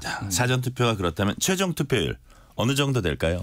저는 다른 방송에서도 이거 뭐 여러 번 얘기를 했는데요. 저는 68% 정도 얘기를 했거든요. 네. 먼저 좀 재밌는 경향성이 하나가 있는데 지난번에 이제 우리가 31.3%를 찍었는데 예. 최근에 4번의 선거 중에서 가장 최근이었던 2022년 지방선거 예. 이거를 빼놓고는 그러니까 사전선거하고 최종 투표율이 있지 우리가 본 투표율을 계산은 하진 않잖아요. 네네. 근데 최종에서 사전을 빼면은 본 투표율이 나오잖아요. 그렇죠. 예. 예. 그러니까 2018년 지방선거, 2020년 총선, 2022년 대선 모두 본 투표율이 40%였어요. 세 그래요? 개가 예. 그러니까 오. 왜 쉽게 얘기를 하면은 2018년 지방선거는 최종이 60점이 사전 투표가 20.14. 그래서 40이 나왔고요. 그 2020년 총선도 최종이 66점이 그리고 사전이 26.7. 그래서 이것도 거의 이제 40이 나왔고요. 2020년 대선도 77.1, 36.7, 36.9. 그래서 네. 이것도 40이 거의 나왔습니다. 그러니까 제가 말씀드린 거 이 계산대로라면은 31.3에다가 40을 더하면은 71.3. 그럼 김민석 의원이 또 맞추네. 뭐 이럴 수도 있는데 저는 본 투표율이 조금 낮아질 거라고 봤어요. 왜냐하면 좀 이전인 것 같아요 지금. 네. 그리고 지금 현재 시간도 2020년 총선보다 그 투표율이 좀 낮거든요. 본 투표율 기준으로 하면은 70까지는 안 갈 것 같다. 70까지 안 가고 68% 정도 갈 거라고 저는 예상을 했습니다. 네. 저요? 오늘 짝두드령 되는 겁니까? 한번 내기도 한번 하시죠. 거의 비슷한데요. 비슷해요. 제가 쏜 키워드는 69%였습니다. 예. 저 또한 70%를 넘기기는 사실 쉽지가 않다. 실제로 지금 사전 투표를 하는 그러니까 투표율이 높아진 것은 많이들 얘기하듯이 보수 진보의 진영이 결집되는 효과도 있었지만 예. 결국 사전 투표가 지속적으로 되면서 이거 되게 편하더라. 미리 땡겨서 해놓고 나면은 이 선거날 아침 푹 자고 하루 뒹굴뒹굴 해도 김밥말이 해도 괜찮다는 그런 편의성에 대한 어떤 국민들의 인식이 높아졌던 그런 거다 보니까 예. 말 그대로 땡겨서 하는 그런 효과. 땡겨서 하면 결국 나중에 안 가도 되는 거잖아요. 그런 예, 효과가 서로 상쇄가 된다는 점에서 나름대로 그 진영의 결집이란 효과란 측면에서는 종전의 총선보다는 높아지겠지만 그럼에도 불구하고 이것이 뭐 대선에 가깝게 막 70%를 뚫어버리는 이 정도는 쉽지 않다. 다만 그럼에도 불구하고 지금 이른바 제2의 대선 뭐 이런 취지로 해서 예. 이 이념 투표 성향이 더 강해진다라고 한다고 하면은 뭐 예외적으로 70%는 넘을 가능성도 완전히 배제할 수는 없지만 그럴 가능성은 그리 높지 않다라고 예측해 봅니다. 자, 이번 질문은 가장 중요한 질문입니다. 아이고. 의석수 전망. 자, 해주시죠. 제 기록으로 남겨놓을 거예요. 큰일이다. 주여. 제가 먼저 얘기할까요? 먼저 하시죠. 오케이. 매를 먼저 맞으세요. 그렇죠. 네. 뭐 저의 개인적인 바람도 일부 들어갔다라는 것을 뭐 감안하시고 범여권 145석, 범야권 155석 정도로 저는 예측을 합니다. 그리고 이것은 그 비례대표까지 포함된 것이기 때문에 최근에 어떤 그 야당에 대한 심판론, 야당 어떤에 대한 오만함 이런 부분에 대한 심판이 중도층, 수도권층의 바람이 살짝 불고 있기 때문에 그런 점을 감안한다고 하면은 지금 국민의힘 쪽이 수도권에서 상당히 선전할 가능성, 신승할 가능성이 있고 그렇게 될 경우에는 경우에 따라서는 지역구를와 국민의 미래 두 개를 합쳤을 때에 제1당이 될 가능성 저는 점쳐 보는데요. 다만 그럼에도 불구하고 전체적인 어떤 그 의석수에 있어서는 범야권이라고 할 수 있는 더불어민주당, 더불어민주연합 그리고 또 조국신당 이런 부분을 다 합친다고 하면은 전체 의석수에서는 범야권이 조금 더 많은 정도의 어떤 예측을 해보는데요. 정말 최 변호사님은 어쨌든 일당이 지금 국민의힘이 된다고 될 보시는 가능성이 거예요? 아직은 있다. 그러니까 과반이까지는 현실적으로 저는 어렵다고 보고 다만 탈탈 보수를 탈탈 다 합친다고 하면은 일당 가능성은 여전히 있지 않을까 하는 저의 바람과 함께 나름대로의 과학적 분석을 한번 해봤습니다.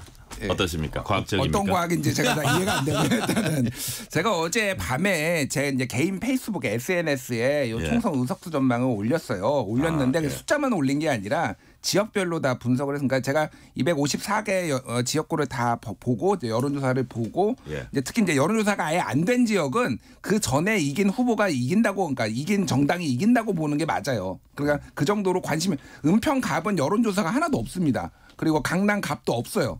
없는 이유는 하나만 하니까 없는 거예요. 그러니까 그런 거를 감안을 해가지고 계산을 했는데 제가 국민의힘의 그 지역구 같은 경우에는 최소 66곳에서 최대 88곳 정도는 저는 계산을 했습니다. 지역별로 뭐 다 말씀을 드리기엔 너무 기니까 뭐 이를테면 서울은 7곳에서 11곳, 뭐 경기는 2곳에서 6곳, 인천에는 1곳에서 3곳, 이를테면 충청도는 7곳에서 9곳, 강원도는 5곳에서 6곳, TK는 25개 중에 최경환 빼놓고 24개, PK는 40개 중에 29곳까지 최대 이제 가져간다. 뭐 이렇게 이제 계산을 했어요. 하여간 그래서. 이거를 이제 국민의 미래 15석에서 17석 레인지로 보거든요. 그럼 최소 얼마에서 최대 그러면은 얼마입니까? 최소 94 최소 81석에서 최대 105석 정도 저는 계산을 했고요. 제가 다른 방송에서 이제 딱 하나를 찍으라고 한다라면 딱 국민의힘 의석수를 찍으라고 하면은 저는 97석을 얘기를 했습니다. 그래서 더불어민주당이 다 합쳐서 비례까지 합쳐서 182석 그리고 국민의힘 97석, 조국혁신당 13석 그리고 새로운 미래가 2석인데 지역구 하나 비례 하나 개혁신당이 2석 비례 2개 그리고 녹색정의당 비례 1석 그리고 진보당은 지역구 2석 울산 하나 부산 하나 그리고 무소속 1석 그래서 300석 이렇게 저는 예상을 했어요. 요 분석에 의하면 그야말로 개헌선이 확보가 되는 거네요. 그러니까 플러스 마이너스 5 정도 저는 봅니다. 여기에서 얘기를 말씀드린 거에 플러스 마이너스 5인데 그러니까 개헌선이 뚫릴 가능성을 배제할 수 없다. 그러니까 한동훈 위원장이 말하는 게 진짜 엄살일까? 그리고 얼마 전에 권성동 의원, 윤상현 의원 그리고 나경원 의원이 사선 중진들이 모여서 그 급한 지역구를 팽개치고 지금 국회에 와서 기자회견을 해서 막아달라고 하는 게 정말 엄살일까? 그러니까 판세를 보면은 정말 안 좋아. 2020년 그 미래통합당 때보다 더 안 좋습니다. 지금. 그러니까 어쨌든 지금 우리 김준일 시사평론가의 분석에 의하면 개헌선이 뚫릴 가능성이 상당히 있다. 언저리에 있어요. 그 언저리에 있다. 그러니까 뚫리지 않더라도 겨우 뚫리지 않고 뚫리더라도 진짜 뚫릴 수도 있고 뭐 그 사이에 있다 그런 말씀이시네요. 저는 뭐 국민들의 균형 감각을 믿습니다. 자 그렇다면 뭐 초박빙 지역들이 어떻게 결과가 나냐가 아마 그 결과를 뭐 세 자릿수가 되느냐 그 이상이 되느냐 뭐 이런 것들을 아마 결정할 것 같은데 이곳만은 꼭 이겨야 된다 이런 데가 있을 것 같아요. 연하. 각 정당이요? 뭐 지금 사실은 그 PK가 지금 불이 났습니다. 그러니까 뭐 민주당 입장에서 보면은 디비졌다. 약간 이런 느낌이에요. 근데 지금 거기가 원래 국민의힘이 원래 우세였던 지난번에는 그러니까 전체에서 민주당이 부의경에서 7석밖에 못 가져갔는데 지금은 많으면은 한 10석에서 뭐 15석 얘기까지 나오고 있거든요. 그 정도로 초접전인 데가 많은데 뭐 해운대 갑까지도 뭐 초박빙이다 이런 얘기 나오잖아요. 맞아요. 여론조사상으로는 오히려 민주당 후보가 앞서는 것도 나오고 있습니다. 그래서 진짜 지켜야 되는 데가 제가 보기에는 해운대 갑 방금 말씀하셨는데 해운대 갑도 그렇고요. 네. 그리고 사실 수영 같은 경우에는 장해찬 무소속 후보 때문에 민주당에 넘어갈 가능성이 높은데 여기가 부산으로 치면 약간은 압구정동 같은 데거든요. 예. 그러니까 여기도 조금 넘겨주면 굉장히 위험하다. 거제 같은 경우에도 지금 민주당이 가져갈 가능성이 있다라고 하는데 여기도 뭐 노동자들이 많기는 하지만 보수 정당이 좀 옛날에 셌던 데인데 이런 네. 데가 지금 굉장히 위험한 것 같아요. 예, 그리고 수도권 같은 경우에는 동작을입니다. 다른 데보다 용산 같은 경우에는 여론조사를 보면은 조금 권영세 후보가 조금 밀려요. 예, 밀리는 경향성이 있어요. 그래서 저는 민주당이 이길 가능성이 더 높다고 보는데 동작을은 정말로 한 치 앞을 알 수가 없습니다. 만약 동작을까지 만약에 뺏기면은 지난번 미래통합당이 8석 가져갔거든요. 서울에서 49석에서 그거보다도 적어질 수도 있다. 예. 그 정도로 좀 동작을이 굉장히 중요해진 것 같습니다. 자, 그렇다면 이제 막판에 그동안 어떤 마음의 결정을 미뤘던 20, 30대 MZ 세대의 그 향배도 중요할 것 같아요. 어떻게 보세요? MZ 세대 사실 MZ 세대는 종전 그러니까 MZ 세대 할 때 M 세대 Z가 있는데 그게 2030뿐만 아니고 이제 18세, 19세까지도 지금 포함을 해야 될 것 같은데요. 최근에 있어서의 어떤 2030 세대는 조국 혁신당에 대한 지지세를 봤을 때의 2030 그리고 그 18세 19세까지의 어떤 흐름을 충분히 읽을 수 있지 않을까 싶은데요. 물론 최근에 있어서 조국 혁신당에 대한 2030 MZ 세대의 지지율이 조금 더 높아졌다라고 하지만 최초에 나왔을 때는 상징적으로 빵점 0%가 나왔던 여론조사가 있을 정도로 공정과 상식에 대한 어떤 열망이 상당히 높은 것 같습니다. 그렇다는 점에서 종전에는 2030 세대가 상당 부분 진보적인 투표 성향을 보였다라고 한다고 하면은 최근의 흐름을 봤을 때는 그것보다도 오히려 좀 더 보수적인 성향이 드러나고 있는 그런 상황이다 보니까 결국 이 부분이 막판에 어떤 그 총선의 변수로 작용하고 있다는 것이 우리 전문가들의 그 공통적인 견해 아니겠습니까? 근데 제가 국회 입법조사처에서 있는 그 통계를 쭉 봤더니만 전체적으로 처음에 내가 투표권을 갖게 되는 18세 19세의 투표율이 굉장히 높더라고요. 거의 뭐 60% 중후반까지 가는 그런 점인데 그 친구들의 어떤 투표 성향이 최근에 있어서 아까 말씀드린 것처럼 조국 대표의 일가의 어떤 입시 부정이라든가 그런 부분에 대해서 상당히 비판적인 느낌이 있기 때문에 그런 점에 있어 가지고는 2030 세대와 18세 19세가 많이 투표소에 나간다고 하면은 이 부분에 있어서도 적지 않은 어떤 박빙 선거에 있어서의 어떤 캐스팅 보트로 작용할 가능성이 상당히 높다라고 저는 생각을 하는데요. 그런 점에 비추어서 지금 2030 세대는 어떤 정권 심판론보다는 자기한테 어떤 혜택이 되는 이런 부분에 대한 기능적 투표를 하고 있고 최근에 어떤 의대 입시와 관련해서 내가 의대 갈 수가 있네 하는 것이 관련해서 고등학교 졸업생 그리고 또 2030 직장인들한테까지 바람이 불고 있는 이런 점에 비춰 봤을 때는 말씀드린 것처럼 정부 여당의 정책 그리고 또 조국 일가에 대한 심판 이런 점에 비추어서는 투표하면 할수록 지금 정부 여당 그러니까 국민의힘 쪽에 좀 더 유리한 결과가 나올 가능성 상당히 있다고 저는 봅니다. 자, 시간이 한 15초밖에 안 남아서 만약에 하실 말씀이 있으면 3부에서 말씀하시면 될 것 같아요. 예, 그렇게 하시면 될 것 같습니다. 최진영 변호사, 김준일 시사평론가는 3부에서도 함께합니다.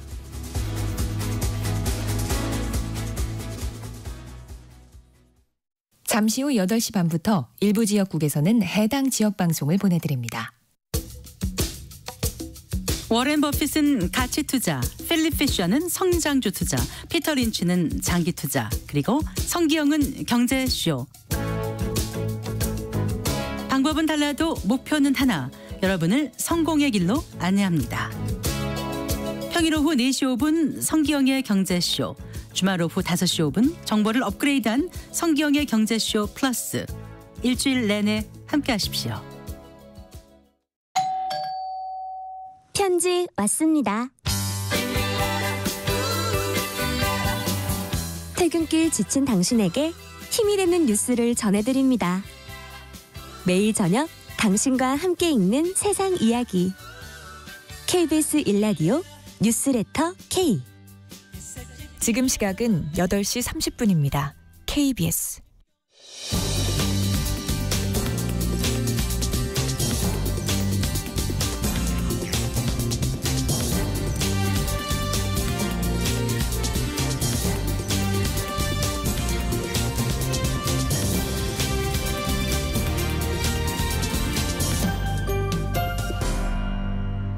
전종철의 전격 시사. 본격 토론 이어갑니다. 최진영 변호사, 김준일 시사평론가와 함께하고 있습니다. 먼저 2부에서 말씀하지 못한 2030 표의 향배 좀 말씀해 주세요.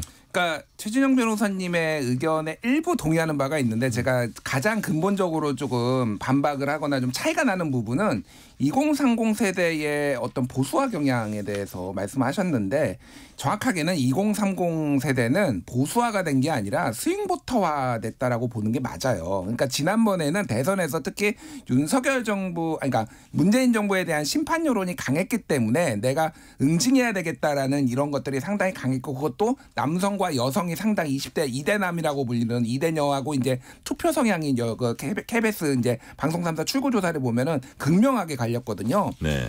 그런데 그러면은 지금 2030을 지배하는 주된 정서가 무엇이냐라고 본다라면은 쉽게 얘기를 하면 이런 겁니다. 이제 뭐 여론조사 KBS가 한 거 이제 KBS가 의뢰해서 한국리서치가 지난 3월 30일부터 4월 2일까지 전국 18세 이상 5천 명 대상으로 이제 무선 전화 면접 조사한 거에서 총선 인식을 물어보거든요. 총선 인식을 물어보는데 쉽게 얘기하면 정권 견제 그러니까 야당을 지지하겠다가 52 그리고 정권 지원 그게 여당을 지지하겠다가 40이었어요. 52대 40으로 요거가 나왔단 말입니다. 근데 2030이라고 크게 다르지 않아요. 그러니까 전체적인 경향성이 비슷합니다. 그러면은 2030이 나와서 특정 정당 고착화가 되지 않은 2030이 이번 선거를 어떻게 인식하느냐를 이제 생각을 해본다, 추론을 해본다라면은 조금 더 정권 심판 쪽에 투표율이 높아지면 높아질수록 52대 40에 수렴할 가능성이 높다라는 거예요. 그러니까 그게 이제 가능성이 있는 거고. 특히 이번에는 지난번 2020년 같은 경우에는 세대별로 이제 투표율을 말씀드리면은 18세 19세는 66%였고요. 20대는 58%, 30대는 57%, 근데 60대는 80%, 70대는 79%였어요. 그러니까 60, 70대는 한 80% 나왔고요. 2030은 한 57, 8% 나왔다고 보시면 돼요.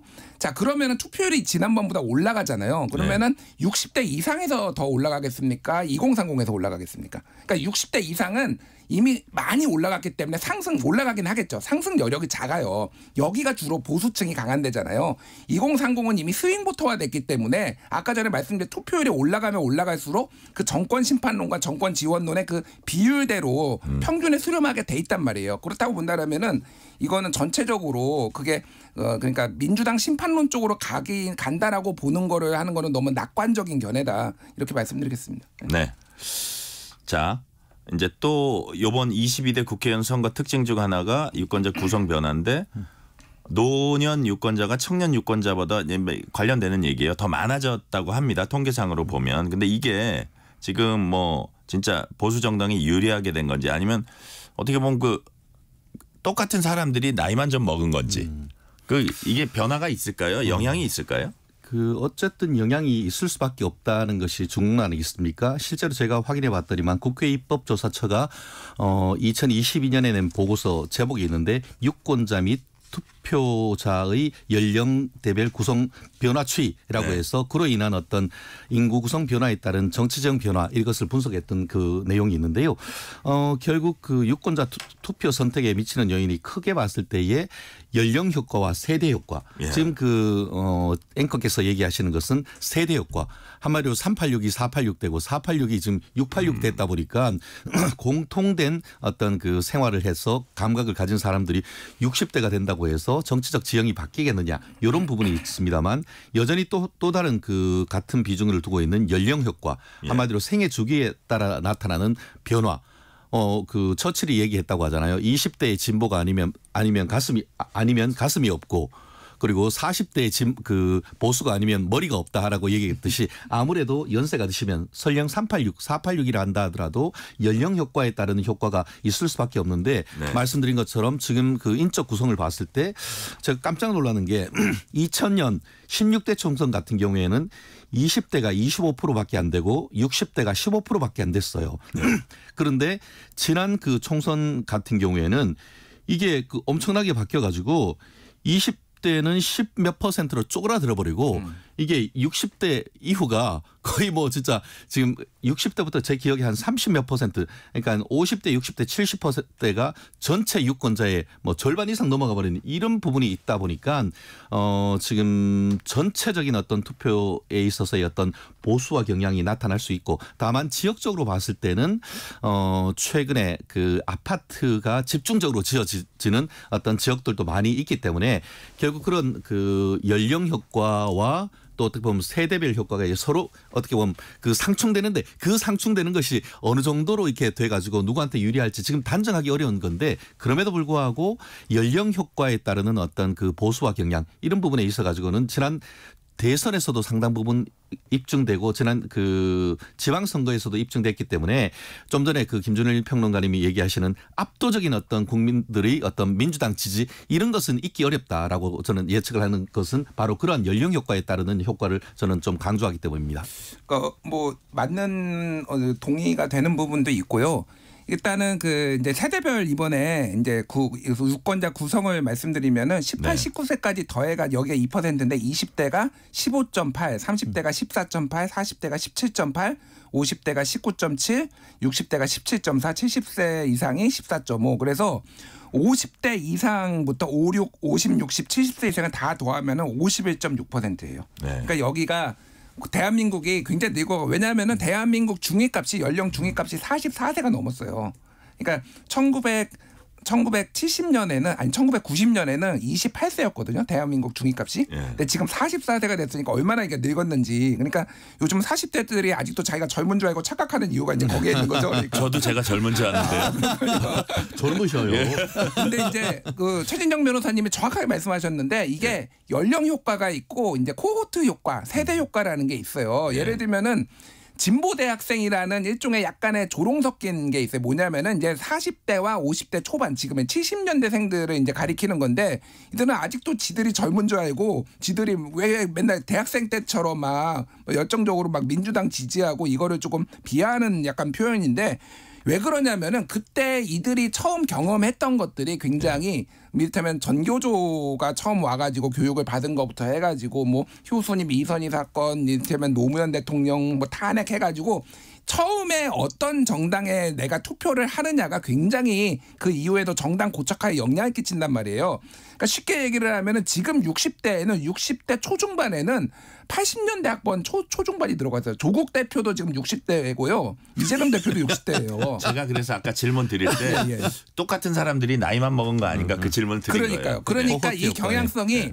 지금 정확하게 60대 중반 을 기준으로 해가지고 소위 말해서 58년 개띠를 기준으로 해가지고 그거보다 더 나이 드신 분들하고 젊으신 분들하고 투표 성향이 정확하게 갈립니다. 50대 같은 경우에도 지금 74년생 생애 지난 사람까지 이제 그거거든요. 50대거든요. 네네. 여기가 대한민국에서 70년부터 74년이 가장 진보적인 세대예요. 민주당 지지세가 제일 강한 데가 5년 단위로 끊으면은 여기입니다. 여기 70년부터. 그러니까 오히려 운동권 세대보다 86 세대보다 더 여기가 진보세가 강해요. 그렇다고 본다면 50대도 상당히 옛날하게 통념하고 달라졌다라고 본다면은 이런 얘기가 있어요. 그래서 옛날에는 부장님을 기준으로 진보와 보수가 발렸다라는 거예요. 옛날에는 부장님부터는 보수 그리고 그 밑에 이제 차장 과장은 진보였는데 지금은 부장이 제일 진보고 사장님까지 가야 된다라는 거예요. 이제 보수를 찾으려면은. 그러니까 이게 확실히 이제 연령 효과보다 코호트 효과가 강하다 이렇게 보는 게 맞을 것 같습니다. 자, 그러면 지금 이제 연령 얘기를 했는데 이번에 뭐 역시 여성 남성에 따른 어떤 투표 성향 이거는 젠더 이슈가 있을 때 조금 그게 드러날 것 같은데 이번에는 어떨 것 같습니까? 그 부분과 관련해 가지고는 전체적인 어떤 그 흐름에 있어서는 통계적으로는 여성이 투표를 조금 더 하는 것들은 맞았던 것 같습니다. 특히 지난 그 문재인 정권과 관련해 가지고는 문재인 대통령의 어떤 후덕하고 또 나름대로의 어떤 선한 이미지 이런 부분에 있어서의 어떤 아버지의 푸근함을 느낌으로써 여성들이 상당 부분 또 문재인 대통령을 지지했던 것도 사실인 것 같습니다. 그렇지만 그럼에도 불구하고 문재인 대통령이 정권 재창출을 못하고 심판당했는 건 아니겠습니까? 그렇기 때문에 어떤 그 이번에 있어서의 어떤 뭐 이대남, 이대녀라고 하는 것에 있었던 것이 사실 지난 한 5년 동안 굉장히 많이 심화된 건 맞습니다만 의외로 최근에 와서는 이대남, 이대녀로 구분돼 가지고 어떤 그 이슈가 되는 것은 훨씬 더 적어진 것 같습니다. 특히 네네. 제3지대와 관련되는 논란이 어떻게 보면 뭐 홍수처럼 쫙 쓸려가면서 오히려 진보와 보수 이런 측의 어떤 그 진영적인 어떤 측면이 강한 것이지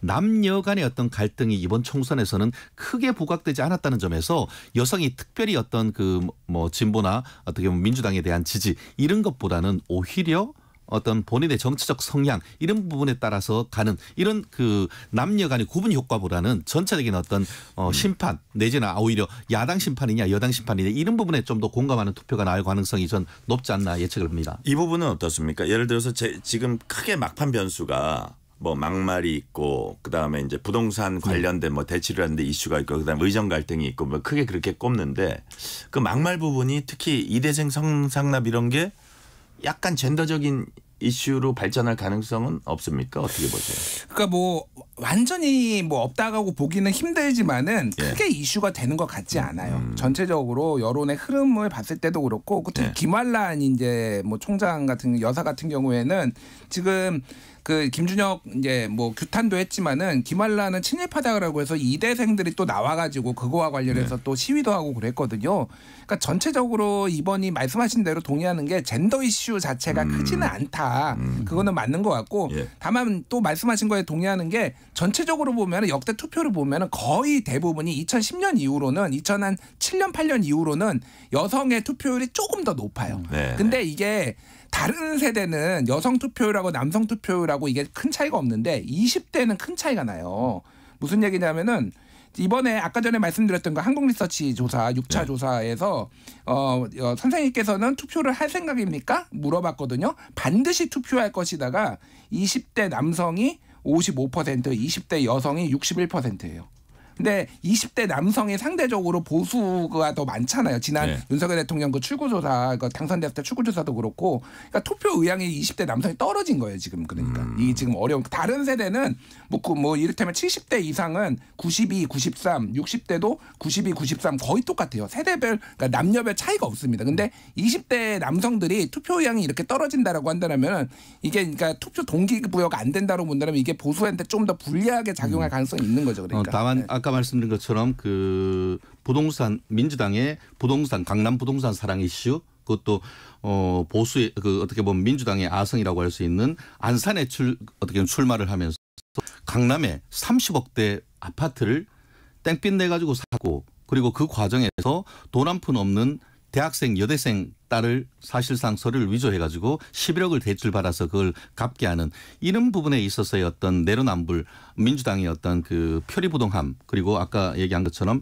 계속 어떻게 보면 그 수원정에 있는 그 김준혁 후보가 선거 관련되는 도저히 우리 방송에서 얘기할 수 없는 그런 얘기를 계속 했다는 점은 20대 30대 여성 들에게 상당한 소구력이 좀 분명히 있다고 봅니다. 민주당은 그 부분을 계속 축소시키고 그걸 어떻게 보면 뭐 친일파 프레임으로 희석시키려고 한다고 하지만 과연 그만큼 그걸로 해서 희석될까요? 오히려 아까 얘기한 것처럼 이대생들이 반박하고 나섰지만 그 반박이 오히려 가짜뉴스라는 그런 재반박이 있다는 이런 상황이라고 한다고 하면은 막판 수도권에 있어서의 어떤 박빙 선거에 충분한 영향을 미칠 수 있는 부분이기 때문에 저는 그런 부분에 있어서 수도권에서 국민의힘의 신승을 예측하는 부분이 바로 그 부분입니다. 자, 지금부터는 앞으로 선거 결과에 따라서 어떤 결과가 나타나나 시나리오별로 한번 볼게요.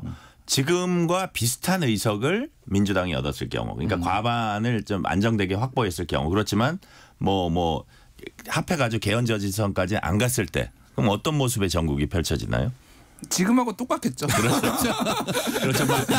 의회를 주도를 하지만 완전히 누르지는 못하는. 계속 민주당이 뭔가를 이제 법을 만들어서 올리면은 대통령이 또 거부권 행사하고 지금 뭐 9번 거부권 행사했죠. 법안 개수로 9번이에요. 그래서 이게 이승만 대통령 빼고는 역대 최다입니다 지금. 예, 그게 이제 그거 집권 2년 차에 이렇게 됐잖아요. 근데 앞으로도 계속 무한 반복, 무한 루프. 그래서 유시민 전 노무현 재단 이사장이 요 선거 초반에 그 얘기를 했어요.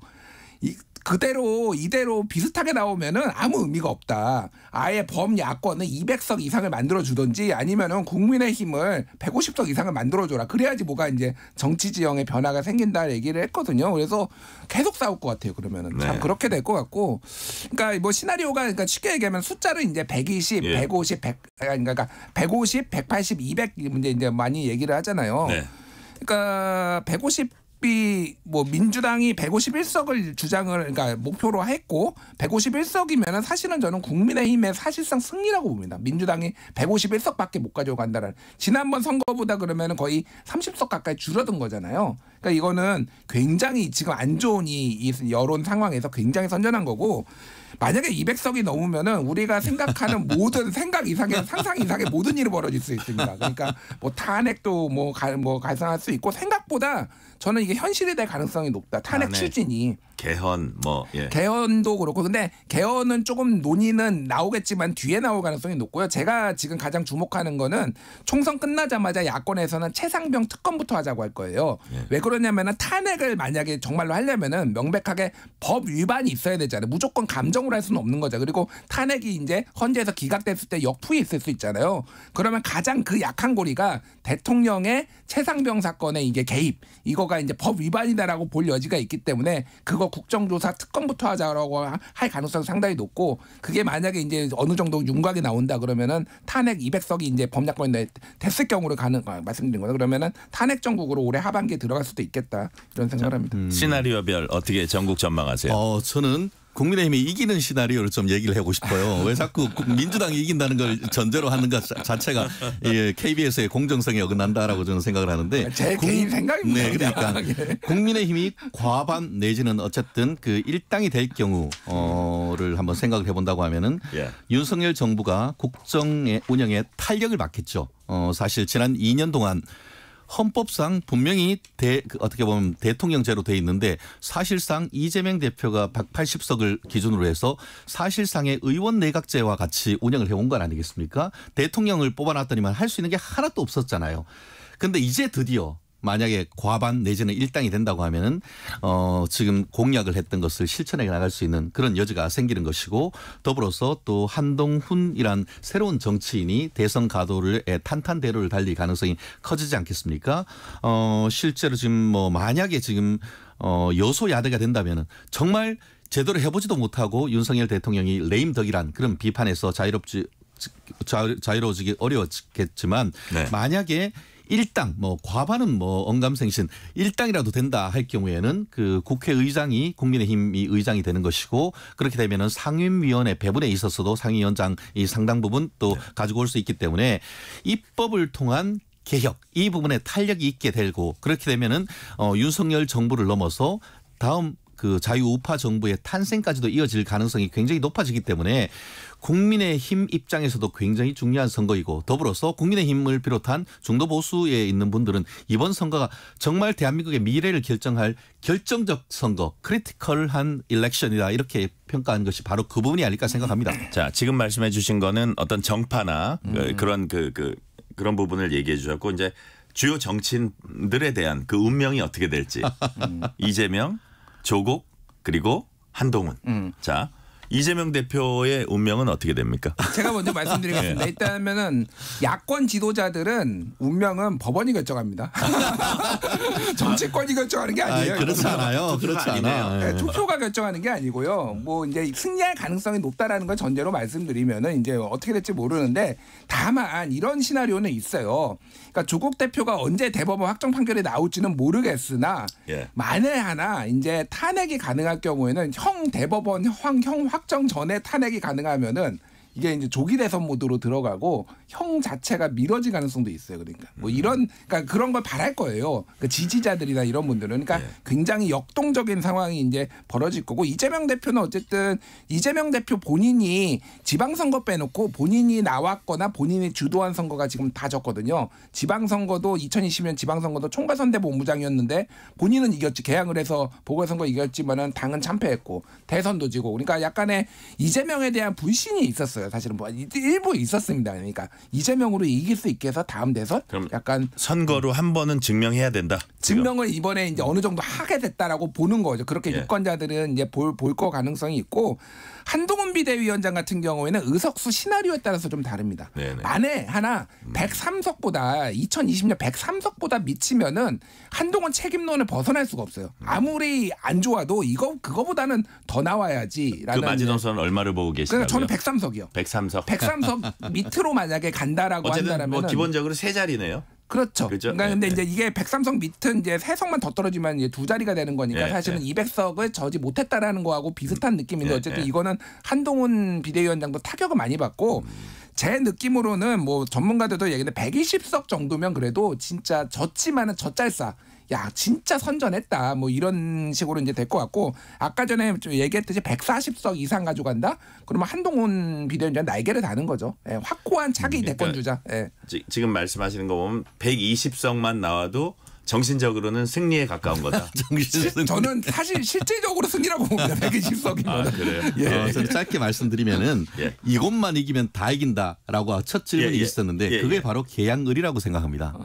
결국 원희룡 국민의힘 후보가 만약 이재명 대표를 이긴다 하면은 사실상 이재명 후보를 정계 퇴출시킬 수 있는 것 아니겠습니까?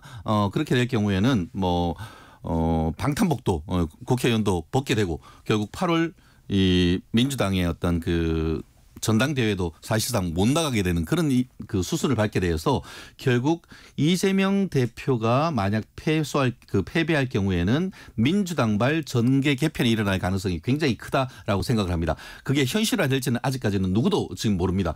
원희룡 후보가 끝까지 지금 나름 선전을 하고 있기 때문에 원희룡 후보가 당선이 된다고 하면은 정말 이재명 대표의 정치적 생명이 끝나는 것과 동시에 바로 전개 개편 어떻게 보면은 거기 플러스 조국 당이 상당 부분 10석 이상 얻으면은 오히려 민주당발 친조국발 이 정계 개편으로 이 휩쓸려 갈 가능성이 상당히 높기 때문에 계양을 저는 눈여겨봐야 된다고 생각하고 아까 말씀드린 것처럼 개별 중진에 대해서 얘기하는데 그렇기 때문에 국민의힘은 2조 방탄 심판론을 얘기를 하는 건 아니겠습니까?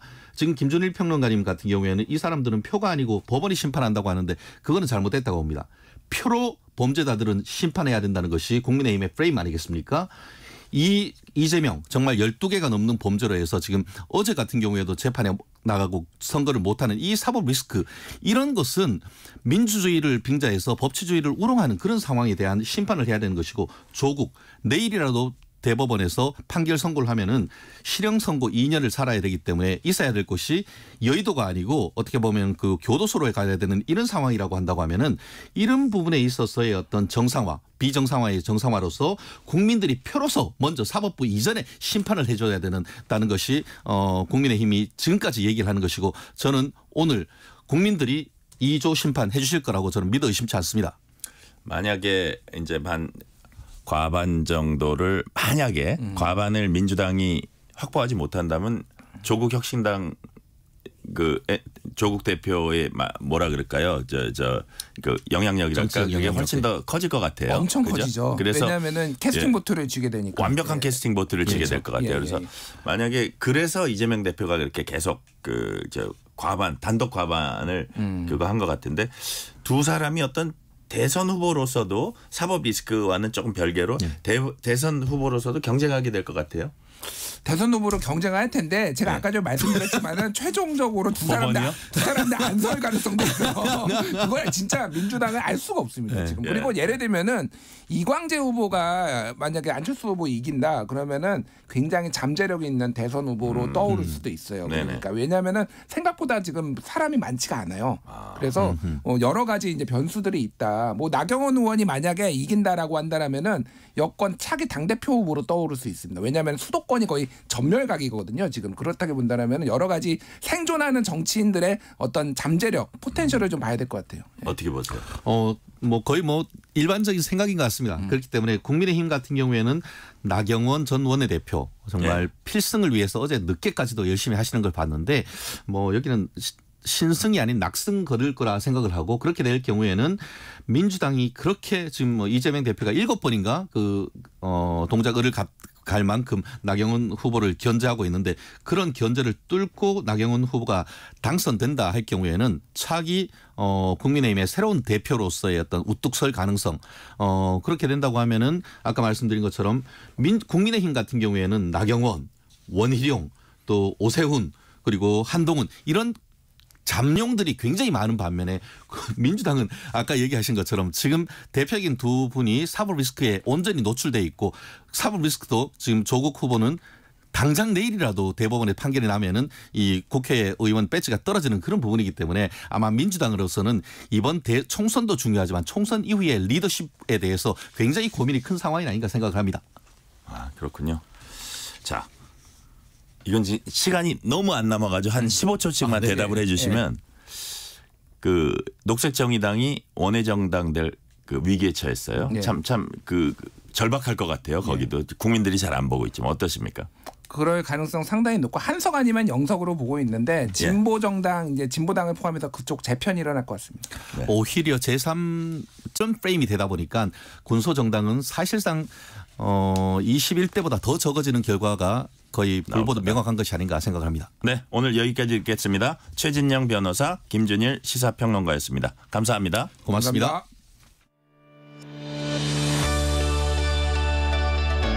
세상을 바라보는 바른 시선. 전종철의 전격 시사. 여야 대표가 국민에게 절절하게 호소했습니다. 한동훈 위원장은 딱 한 표가 부족하다. 이재명 대표는 대선 때보다 더 절박하다고 했습니다. 정치인들에겐 이렇게 한 표 한 표가 절박할지 모르지만 삶이 팍팍한 국민들에겐 정직하고 실력 있는 정치인이 절실합니다. 에이브럼 링컨 전 미국 대통령은 이렇게 말했습니다. The ballot is stronger than bullet. 투표는 총알보다 강하다. 소중한 권리 꼭 행사하시기 바랍니다. 4월 10일 총선의 날 전종철의 전격시사 여기서 마칩니다. 진행의 전종철 기자입니다. 감사합니다.